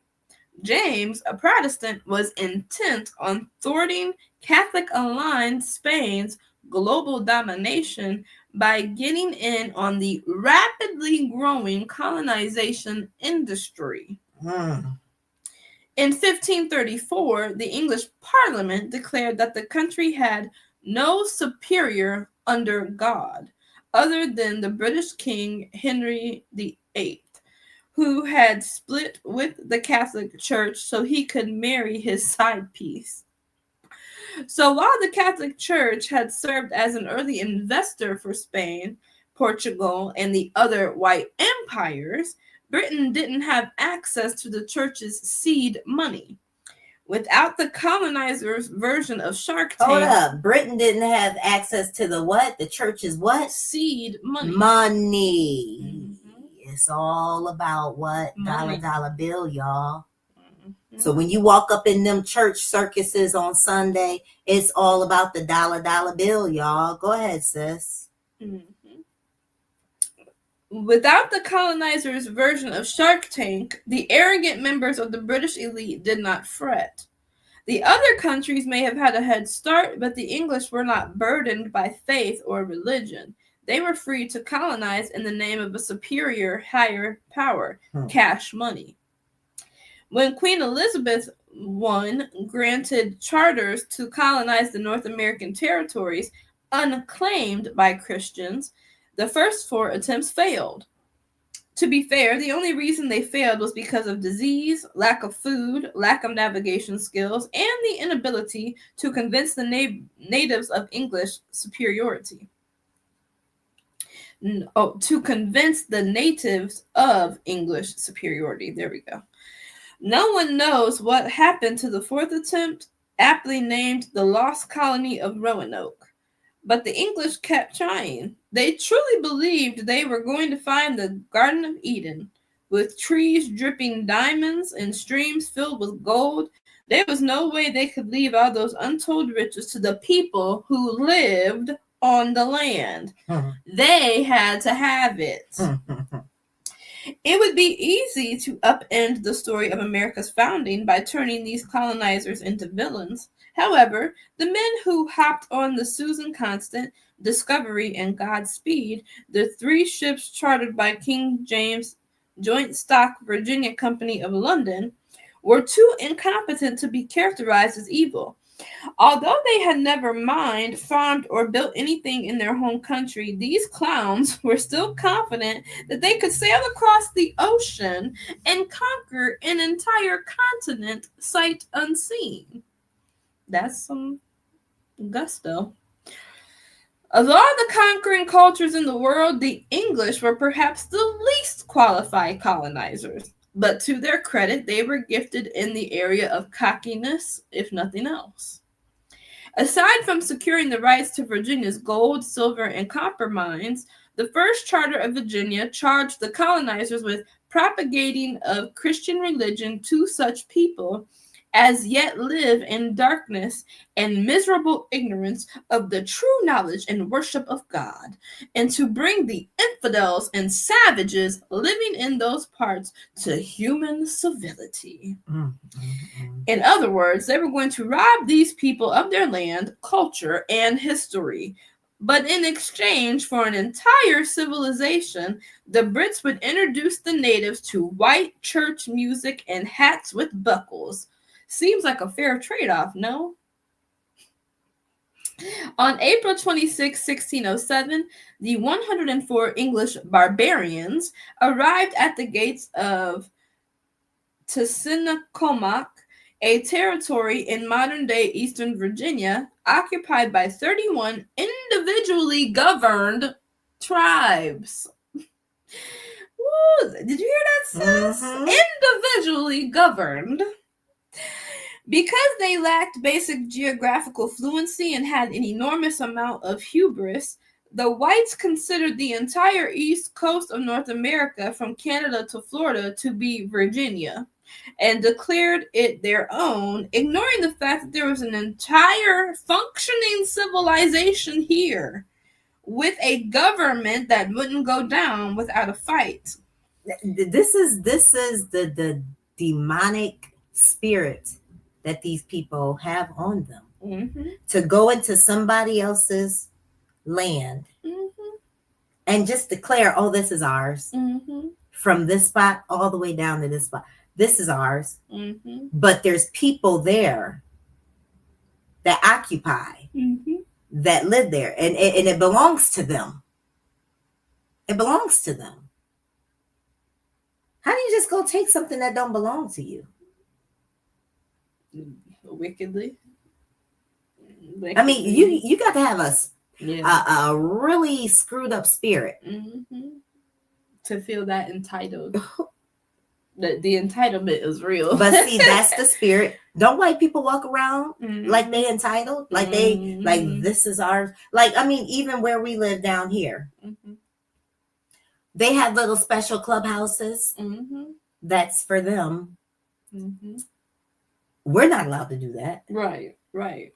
We've tried. And they always what? Destroy it. Tear down. They always come and close things. But they're allowed to have their own little establishments where they can go and get drunk or whatever they do in the little secrecy of their little clubhouses. They can do it. They can go gather together. Right? But we're not allowed to do that. Right. The caucasity. Because they're scared. And not just because they're scared, but because they want to control. And because they want to rule over us, which they've done very well. That shit's over, man. It's over. It's over. Black people ain't being, Negro people, we ain't being ruled over no more. Now, y'all ignorant ones that want to continue to be ruled, that's you. I'm talking to us that's waking up out of the delusion That's disconnecting ourselves from this damn matrix. Let's go. You ain't ruling over us no more. Let's go. Go ahead, sis. Okay. This area was ruled by King Yahuwah from whom the whites called Powhatan, which was actually a term used to describe Yahuwah's collective community. As soon as he received word that some pale people were near the shore, Yahuwah dispatched a welcoming committee to greet them with 20 or 30 arrows, as he had done with all the previous boatloads of suspicious-looking people lurking around his neighborhood. After a brief melee, Yahuwah's boys retreated and decided to wait to make their move. From the moment Yahuwah and his crew first encountered these pale-faced Philistines, the natives could tell there was going to be trouble. First of all, this group was going to struggle with food. The mid-Atlantic region was going through the worst drought that had been experienced in 700 years. Not to mention that their arrival in late April meant it was too late to start planting any crops anyways. Additionally, the spot chosen by the Jamestown colonizers was the worst real estate in the area. Although the brackish water surrounded the settlement on 3 sides offered protection, by June they realized that American mosquitoes hit different. They also didn't seem to know how hygiene works, because for some reason they figured they could relieve their bowels in the same place they gathered their drinking water. Perhaps the Virginia Company's biggest mistake was who they sent to conquer the new land. Unlike Portugal and Spain, who had a head start in the white people discovering things trend, England was relatively new to the colonizing game. Portugal and Spain had a class of explorers and soldiers whose full-time job was conquering. Instead of sending uncouth conquistadors, the British sent wealthy Protestant aristocrats to stake out the area, led by Captain Christopher Newport, and whose ranks included Captain John Smith, a celebrated English mercenary who had been wounded in battle, captured and sold as a slave.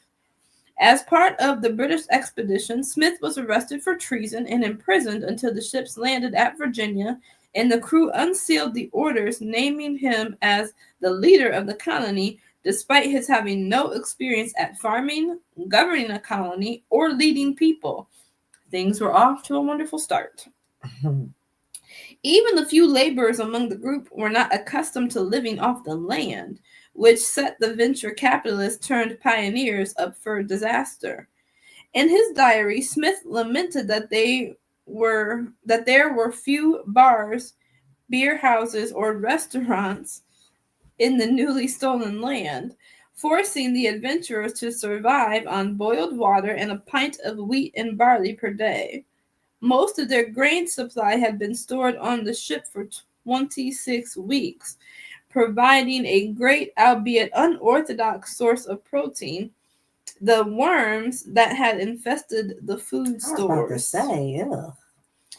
In another bout of hubris, when Captain Newport dropped them off and told them he'd be right back with supplies, the group seemed to forget how long that journey took and didn't even bother to try and plant crops.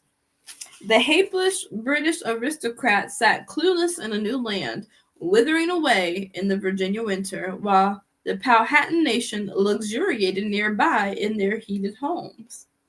While Newport was on his journey back, Smith was out discovering stuff that had already been discovered, when one day he found himself surrounded by 200 Powhatan men.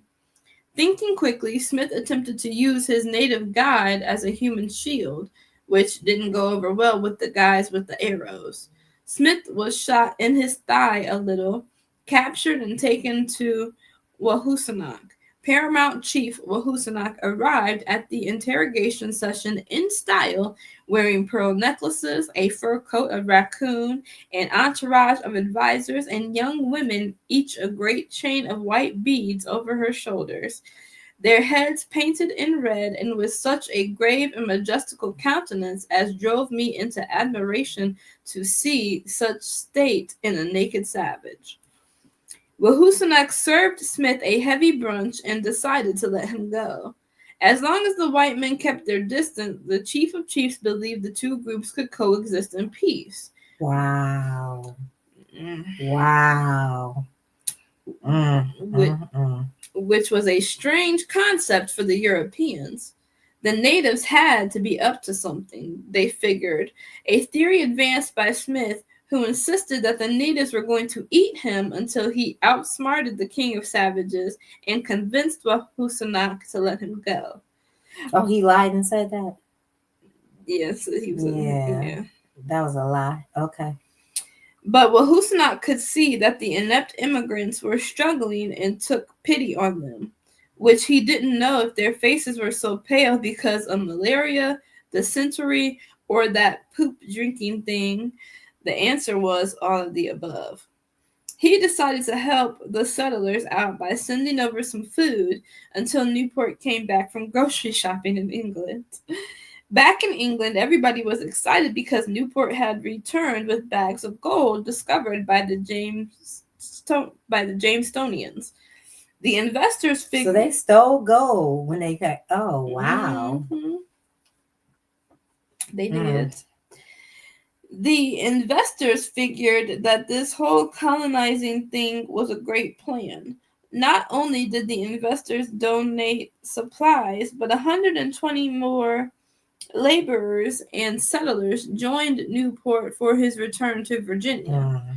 They were not exactly received by a party when they landed back on the shores.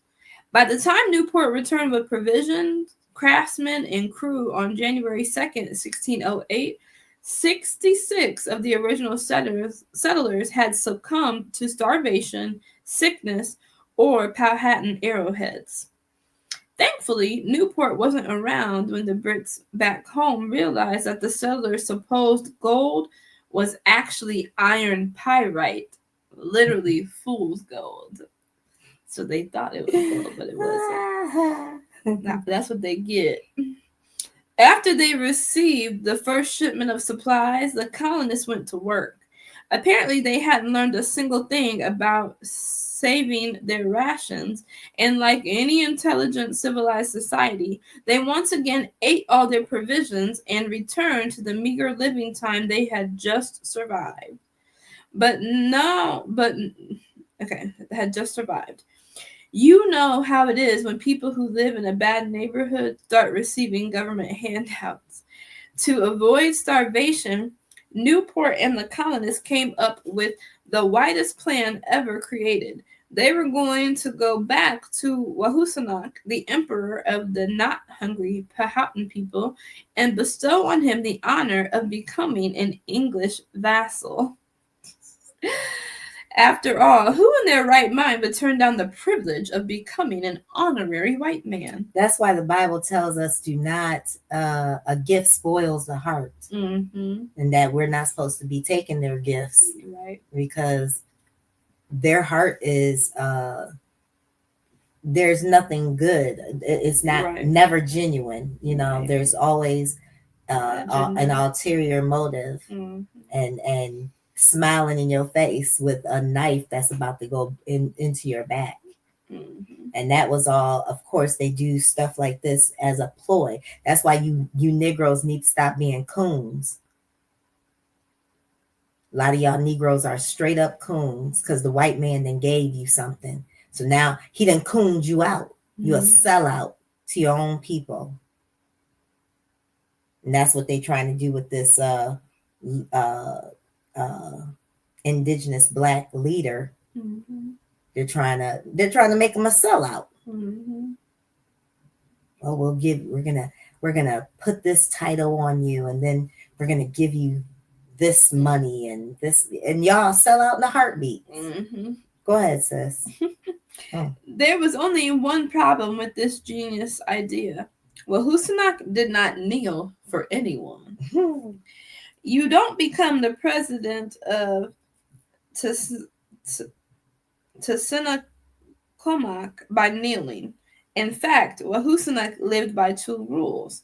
Number 1, he who keeps his head higher than others ranks higher. And number 2, he who puts other people in a vulnerable position without altering his own stance ranks higher. The whites didn't know what they had coming for them. After crowning YAHUAH, the settlers demanded more food from their new fellow countryman. When the colonists informed the chief that he was now a subject of King James I, not only did the Powhatan end their welfare program, but YAHUAH's warriors surrounded the Jamestown settlement and warned the beggars not to leave their lily-white gated community unless they had some arrow-proof vest. Unable to hunt fish or gather food without being attacked, the settlers were back to square one. Word got back to England that the settlement was flailing worse than Kenny G in an HBCU halftime show. Not only weren't they finding any gold, but when they ventured out into the countryside and climbed the highest hills in the area, they still couldn't see the Pacific Ocean.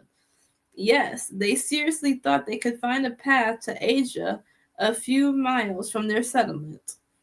King James was so determined to save his investment that he issued a new charter for the Virginia Company, along with a fleet of 9 ships loaded with supplies and 500 colonists. It was the largest fleet ever amassed in the history of the country, until they were separated in a hurricane and yellow fever and the London plague broke out aboard 2 ships. Then 2 more were lost at sea. By the time the British arrived in Virginia, the supplies were essentially gone, but there were more people to feed. Smith and the Jamestown governors had to instill a campaign of law and order to keep the desperate colonists from turning the English outer suburbs into a ghetto. In October of 1609, Smith was asleep on a sack of gunpowder when it accidentally caught on fire, burning a 10-inch patch of skin in his groin area. Fortunately, he was on a boat and jumped in the water where he almost drowned. After his transport to England was delayed for weeks, John Smith left Virginia as an utter failure, with nothing to show for his work but a journal, a few stories, and charbroiled genitals. After Smith's unfortunate weenie roast, this writer is going in, honey.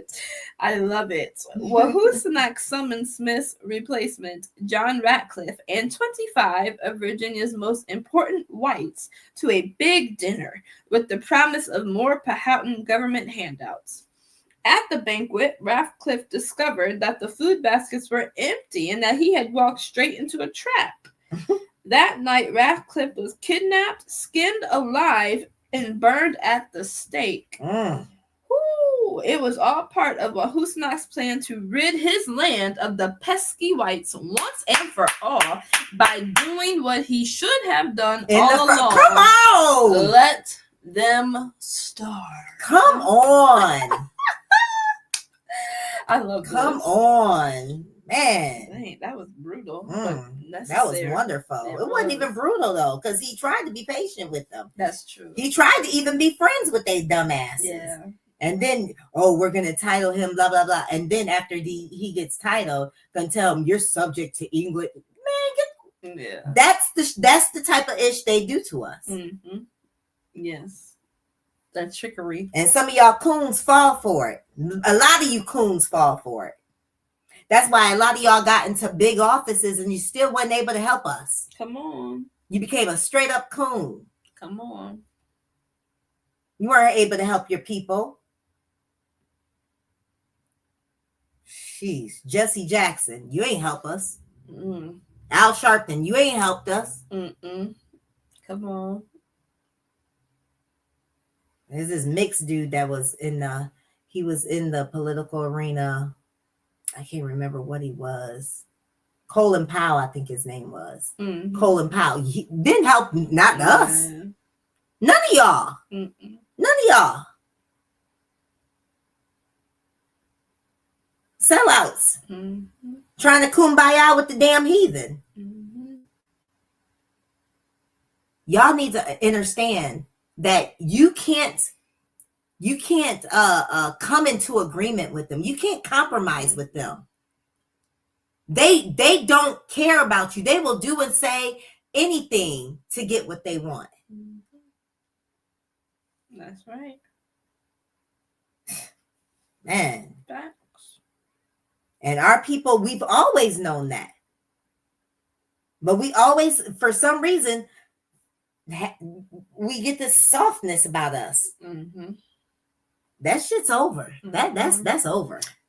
Yeah. It's because we're human.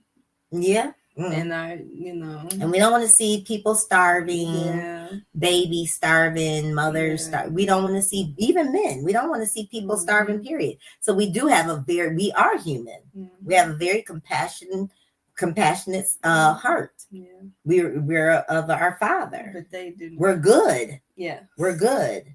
But they're not. They don't. They're evil. Mm-hmm. Mm-hmm. And y'all need to stop all this.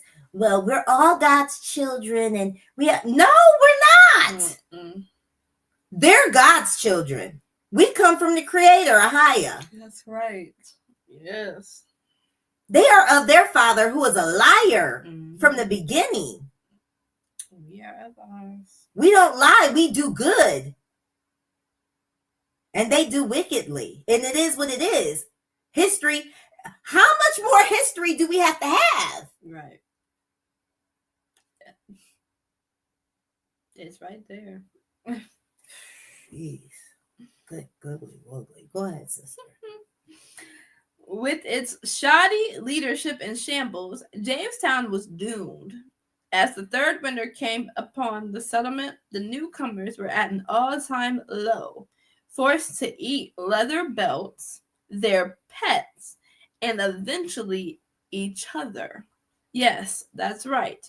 Researchers have found evidence that the few remaining Jamestonians survived the period known as the starving time by murdering pregnant women and eating their own children. The Herald First Americans were cannibals. In May 1610, 142 survivors of King James' ill-fated fleet arrived in a ship they managed to build in Bermuda.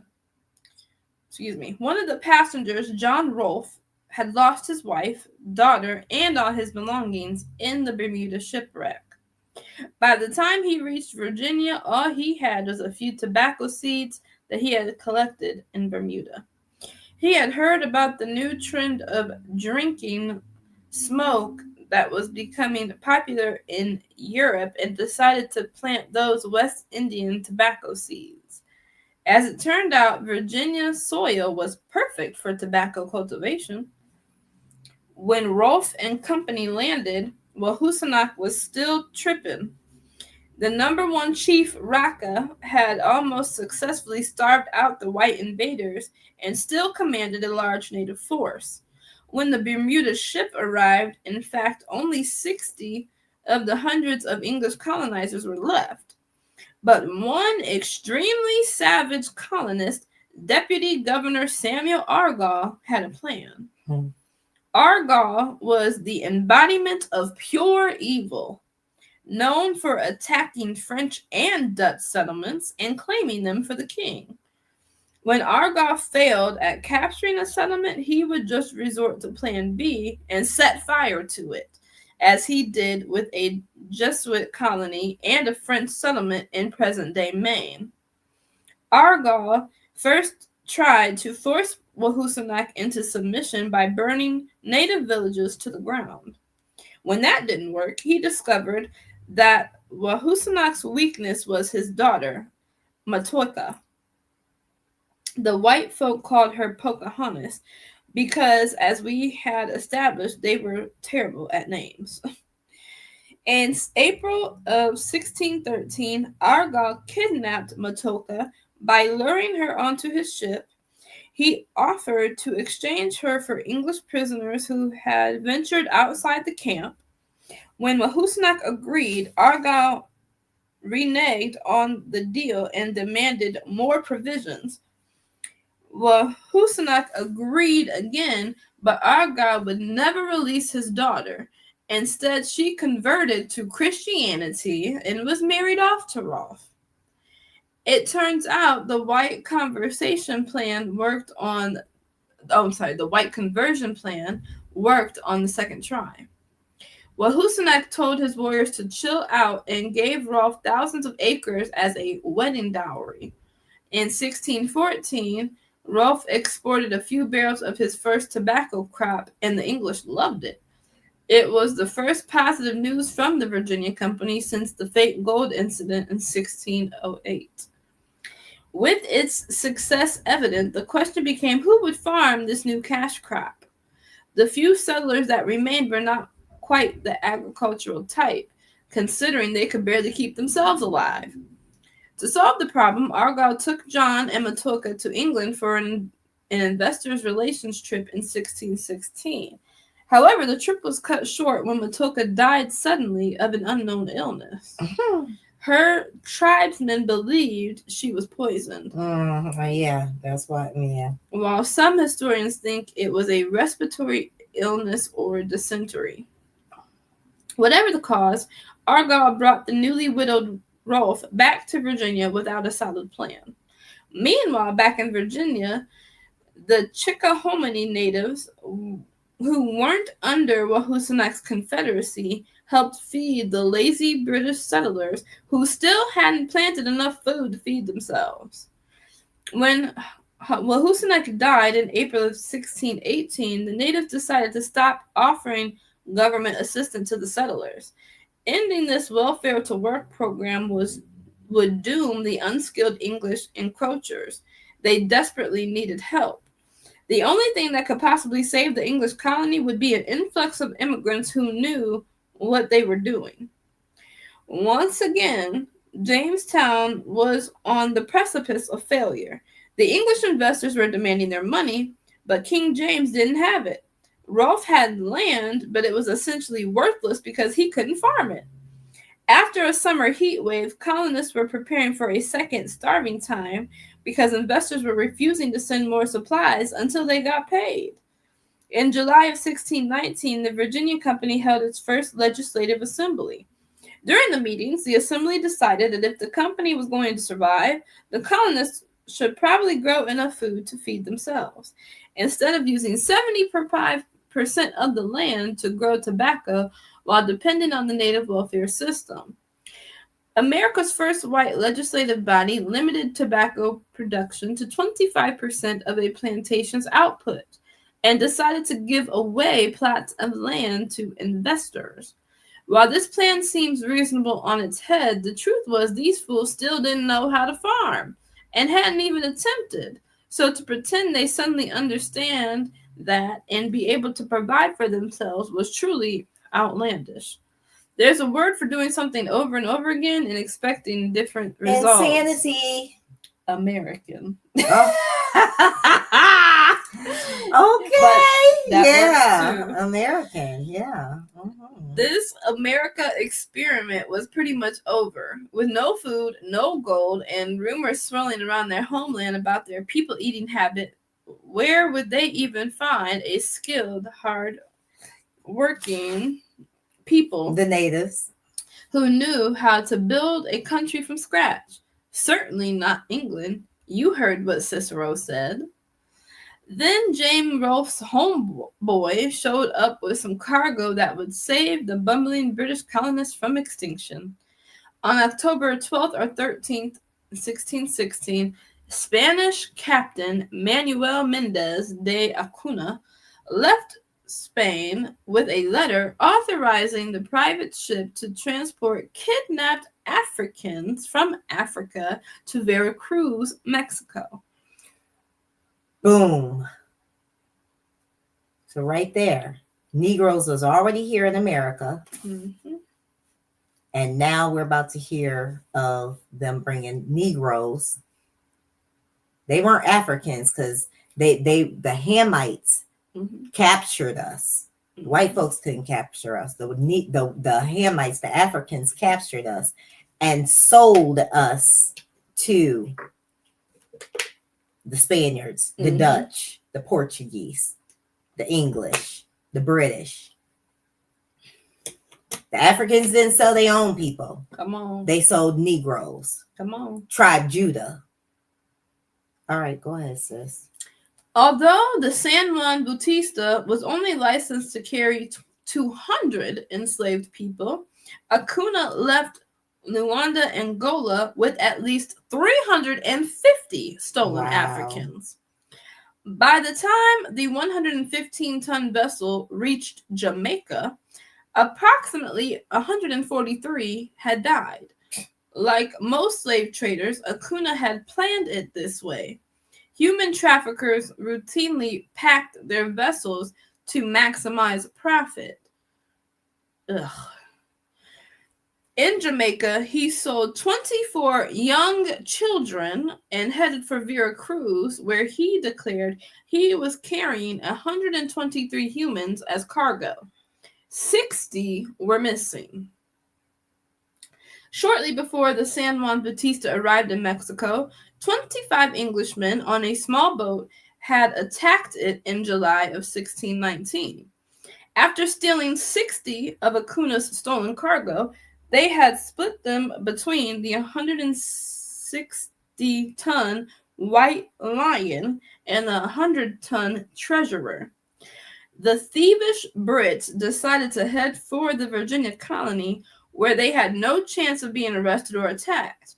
When the White Lion landed at Point Comfort in about the latter end of August, Virginia Governor Sir George Yeardley, along with the colony's supply officer, Abraham Piercy, negotiated a dirt cheap price for the ship's cargo.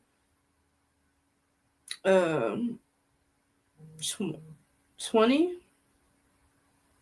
Okay, 20 and odd Negroes. Okay.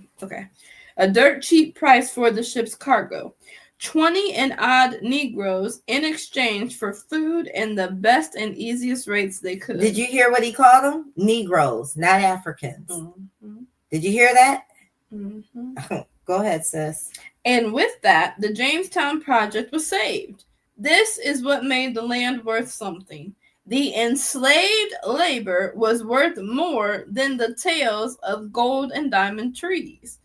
Now that they had a cash crop, abundant land, and people who knew what to do with it, the abject failure of an experiment had transformed into an unprecedented success. But why Virginia, of all places? Why would a smuggler bypass more successful outposts to go to a failing colony? How did they know they would be welcomed?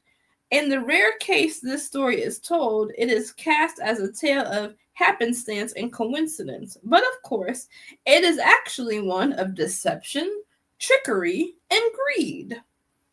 When John Rolfe took his newly stolen wife to England for that investors' relations trip, he traveled to England and returned to the colonies on a ship captained by the vicious Samuel Argall. As soon as they returned, Argall was summoned back to England to answer charges of cruelty against the colonists and for running an international crime ring. To get back to England, Argall had to catch a different ride as his ship was being captained by Argall's homeboy, a notorious pirate named Daniel Effrith, who had essentially made a career out of stealing on the high seas. Elfrith had borrowed the treasurer from Argall and hit the jackpot by stealing the stolen Africans from the San Juan Bautista. 4 days after the arrival of the White Lion, Elfrith sold 2 or 3 Negroes in Virginia. He probably could have sold more, but he had to leave in a hurry as Virginia's new governor, George Yeardley, recognized the ship as a well-known pirate vessel and ordered him to leave. Yeardley couldn't resist purchasing a few low-priced human beings before giving him the boot, though. He just knew that it had to be quick. He didn't want his name sullied for dealing with pirates. Virginia didn't need that kind of trouble. Less than a year later, in March of 1620, the Virginia colony's first census recorded 17 women and 15 men who were not Christians in the service of the English. One of them would show up in later documents as Angela or Angelo, a Negro woman. Angela arrived in America as a passenger of Daniel Efra's thieving, enslaving, kidnapping, village burning, self-contained criminal enterprise, the Treasurer. It was the ship Argyle used to kidnap Matoka and burn native settlements up and down the coast. It was a stealer of souls that was fueled by greed and theft, and it is as American a thing that ever existed. Here in the folds and creases of the tale of pilfered people is where America truly lies. The other mythical history that is shared in schools is as real to me as is Atlantis or Oz. It is a gargantuanly tall tale refined from years of incessant yarn spinning that has been sugar-coated and stuffed down throats. But in the middle room world built by Du Bois and his progeny, we ask the real question to America: how does it feel to be a stealer of men, or is that the way of the world?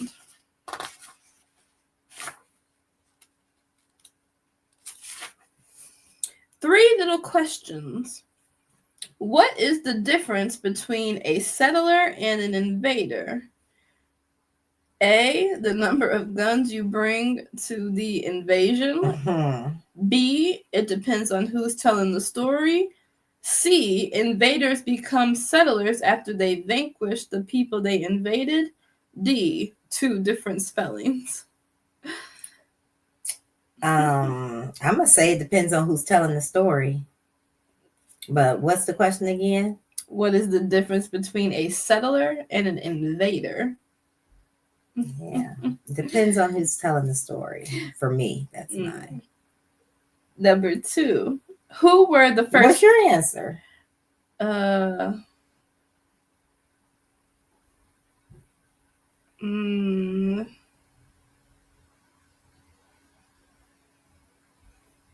difference between A settler. A settler and an invader. And an invader. I say two different spellings. Okay. Yeah, I I say get it. two different spellings. I get it. Yeah, because if you're settling somewhere, that means, it wasn't yours, which is the same as invading. So basically, it's two different words for the same thing. Because it's just a nicer way of saying invader. Because you're taking over what's not yours and claiming it for yourself by violence and force. So that's my answer. All right. Who were the first Americans? A, the people who were living in the place when the name America was invented. B, the people who came up with the name America but had never been there. C, the people who had united their states in the place called America. D, white people.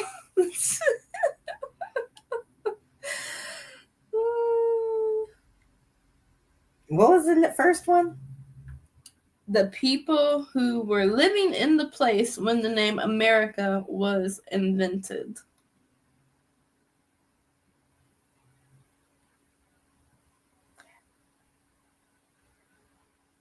White people are Americans. Yeah, and that's my opinion.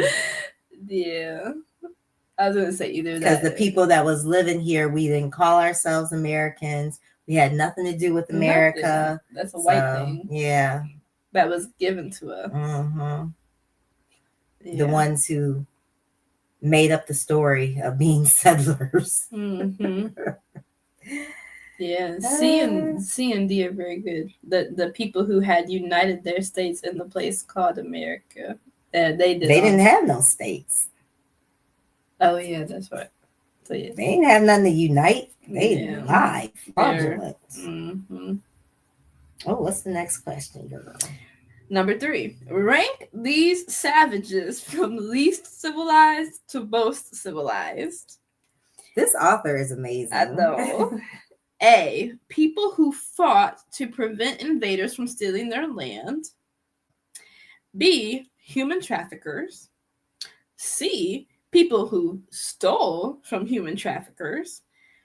D. People who sought stolen property from human traffickers. And E. Cannibals. Ooh. What's the question again? You have to rank the savages from least civilized to most civilized. So A is Would be most civilized. Yeah. People who fought to prevent invaders from stealing their land. I would say the least civilized would be cannibals. I agree. But then had the human trafficking ones. What's the one underneath the first one? What's the second one? Human traffickers. And then you have people who stole from human traffickers. What that means? People who stole from human traffickers. So stole what? So like the human traffickers stole the people, and then these people stole from the people that were stealing the people. So like secondhand stealing. Were they stealing them to free them? No. Oh. No. They were stealing. And then what was the third one? People who bought stolen property from human traffickers. I think cannibalism is the least. Then that one, the one who bought the human traffickers, I think they're right above cannibals. Mm-hmm. Because what you buying them for? Exactly. You nasty. Right. You just ain't got the. That makes sense. The balls to go get the people yourself. Mm-hmm. Pay somebody to do your dirty work for you. Mm-hmm. You scum of the earth.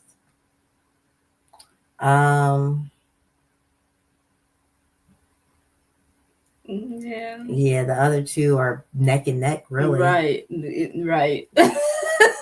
Jeez. All right. Any more questions? It says activity. Greetings from your future colonizer. As Director of Corporate Communications for the Virginia Company of London, you are tasked with writing a one-page letter introducing the British colonists to YAHUAH. As truthfully as possible, explain the motives, plans, and intentions of your company in a way that is least likely to result in the Powhatan putting an arrow through your chest. He's funny. I like him. Okay, we're going to stop there. That's chapter 1. That was chapter 1. Okay. Girl, listen to the title of chapter 2. Mm-hmm. The church fight that started slavery. Say it loud. The church fight that started slavery. We'll be back with this on Shabbat. We'll be back with this on so Shabbat. Good. Mm-hmm. Mm-hmm. We'll be back with this on Shabbat. Yes. Yeah. This is amazing. Thank you, sis, for purchasing this book. You're welcome. Thank you to this author for writing this book. Yes. Thank you. All praises to YAHUAH. This is good. And I love the way he's putting it in point blank. You know, where we learned about Jamestown when I was growing up, and it sure wasn't like that. Mm-hmm. They sure didn't put that in there when they was telling us about Jamestown. Mm-hmm. They made that issue sound like they was heroes and they were the best things, and the people that was living in the United States were just savages and barbaric, and they had to come over and help the And poor little civilize. Indians Yeah. and get rid of the bad Indians. And yeah, man, these They're demons. these heathens is some demons. They and are. they nasty. They are. And they nasty. They are. That's why they don't have no problems feeding people McDonald's and stuff. Yeah. No, and throwing the human carcasses in the food. They ain't got no problem do that. Mm-mm. They ain't got no problem making meat out of poop. Mm-mm. They ain't got no. He pointed it out how they were urinating and putting their fecal matter in the water And then drinking and it. drinking it. They ain't got no problem. They had doing no that. hygiene. He said they had no hygiene. That's why they was dying of whatever. Disease. They was The bringing plague. disease from England. Yellow fever, the plague, They was bringing that ish from England. smallpox. Yes. But we know that in their colonies, wherever they settled down, they was throwing their feces and stuff out the window, walking in feces, just nasty. Like you brought up where high heels came from. Where high heels Because the came feces from. was in the streets. That's where high heels came from. Come on, fam. They was wearing shoes to walk over top the feces that they threw out on the streets. So they didn't get their garments dirty. Ugh. Just nasty. It is. Can you imagine the smell? And got the nerve to talk about colonizing and civilizing us. Yeah. Like it's bad enough when I can only like it's bad enough. Part of my bike ride over here that somebody has a dog and they just have really strong feces for some reason. I always smell it when I ride. So can you imagine human feces just because on my little walk, some of the houses I walk by. oh, come on. Why is your house closed up with the door shut and everything? But why am I walking on the sidewalk and I can smell the filth of your house from the sidewalk? Oh, bring it out. My Yahca'Anna. God. So we thank you guys for being with us on today. We are excited about this book that we're reading. Yeah. Oh, somebody asked the title of it. Oh, the title? It's called Black AF History, The Un-Whitewashed Story of America by Michael Harriet. And you can actually get this. I purchased mine on Amazon right now. You know, when stuff is on fire and telling truth, they really like to stop selling things. So if you want to get it now. It's actually a hardcover. I love that. Yeah, it's a hardcover book. So, and it's not real expensive right now. I think maybe less than $20 or something like that. So get it now while it's available, because a lot of times they will stop selling the truth. Okay? Get your hands on it. Or but price gouges. That too. One or the other. So we're excited about this book. It is starting off amazing. Fire. We will start back with chapter 2 on Shabbat, Yah willing, and we are excited. And I got a good feeling we're going to go through this whole book, and we're going to do this book until it's done. So we love you guys so very much. Thank you for being with us. If you would like to message us, you could do so at keeperofmysis on gmail.com, or you can message us at the Keeper of My Sis page and just go into our messenger and message us on Keeper of My Sis page. If you would like to donate to us, you can donate to us at Keeper of My Sis with the $ in front on Cash App. We also have a GoFundMe up top that we are trying to acquire land in Africa. If you would like to donate to that project, you may do so. Also, our music, all of our music and stuff is linked up top. You can go up there and listen. And if you would like to become a member of our Yah for Zion Fitness group, you can do so on Facebook. The link is up top. Go to the link, and then we would have to accept your request. But I advise you to go over there. We are getting fit. We are making sure we are clearing up our minds from all the toxic stuff from religion and crap that was poisoned into our brains. We're about to just in chapter 2. It's confirmation. So what we've been telling you, how they use the church, how they use Christianity to conquer us and to brainwash us and to put us in chains mentally. So that chapter 2 is coming. It lines up with everything we've been trying to tell you guys about worshiping these idols, Jesus Christ, Yahusha, these images that hang on wood, and coming out of the religious organization, which has you in bondage. Seriously, it does. But anywho, we're just excited. We come on over to YAH for Zion Fitness and get physically fit. We are doing some great things there. It is awesome. And come over there and get your blessing. Get physically fit, get mentally fit, get emotionally fit, and just join your family. Gather yourselves. Yeah, yes. It's time for us Those to that have gather escaped together. from the nations. Mhm. It's time for us to gather together. So we love you so very much. And we are here on Tuesdays at 9 a.m. like we were today. Yes. And we are here on Saturdays for Shabbat Fellowship at 11 a.m. Yah willing. And if we're not here, we always try to put out a flyer to let you know that we won't be scheduled for that day. But that's very rare. We're usually here on time and in full force. But we love you guys so very much. Be encouraged. Disconnect from the matrix. We need to start coming together, y'all. We got to get some like-minded people together. There are people coming together, building communities. Some of our Negro men, Negro family, men and women coming together, buying property, coming together and starting their own communities. We really need to start doing these things. We have to save ourselves and govern ourselves. The power that worketh on the inside of us, YAHUAH has already put it there. We love you so very much. Be encouraged. And if you love us, keep us lifted in your high vibrational prayers. Yeah. Okay. Yeah. All right. We love you so much. Shalom, shalom. Shalom. Bye, y'all.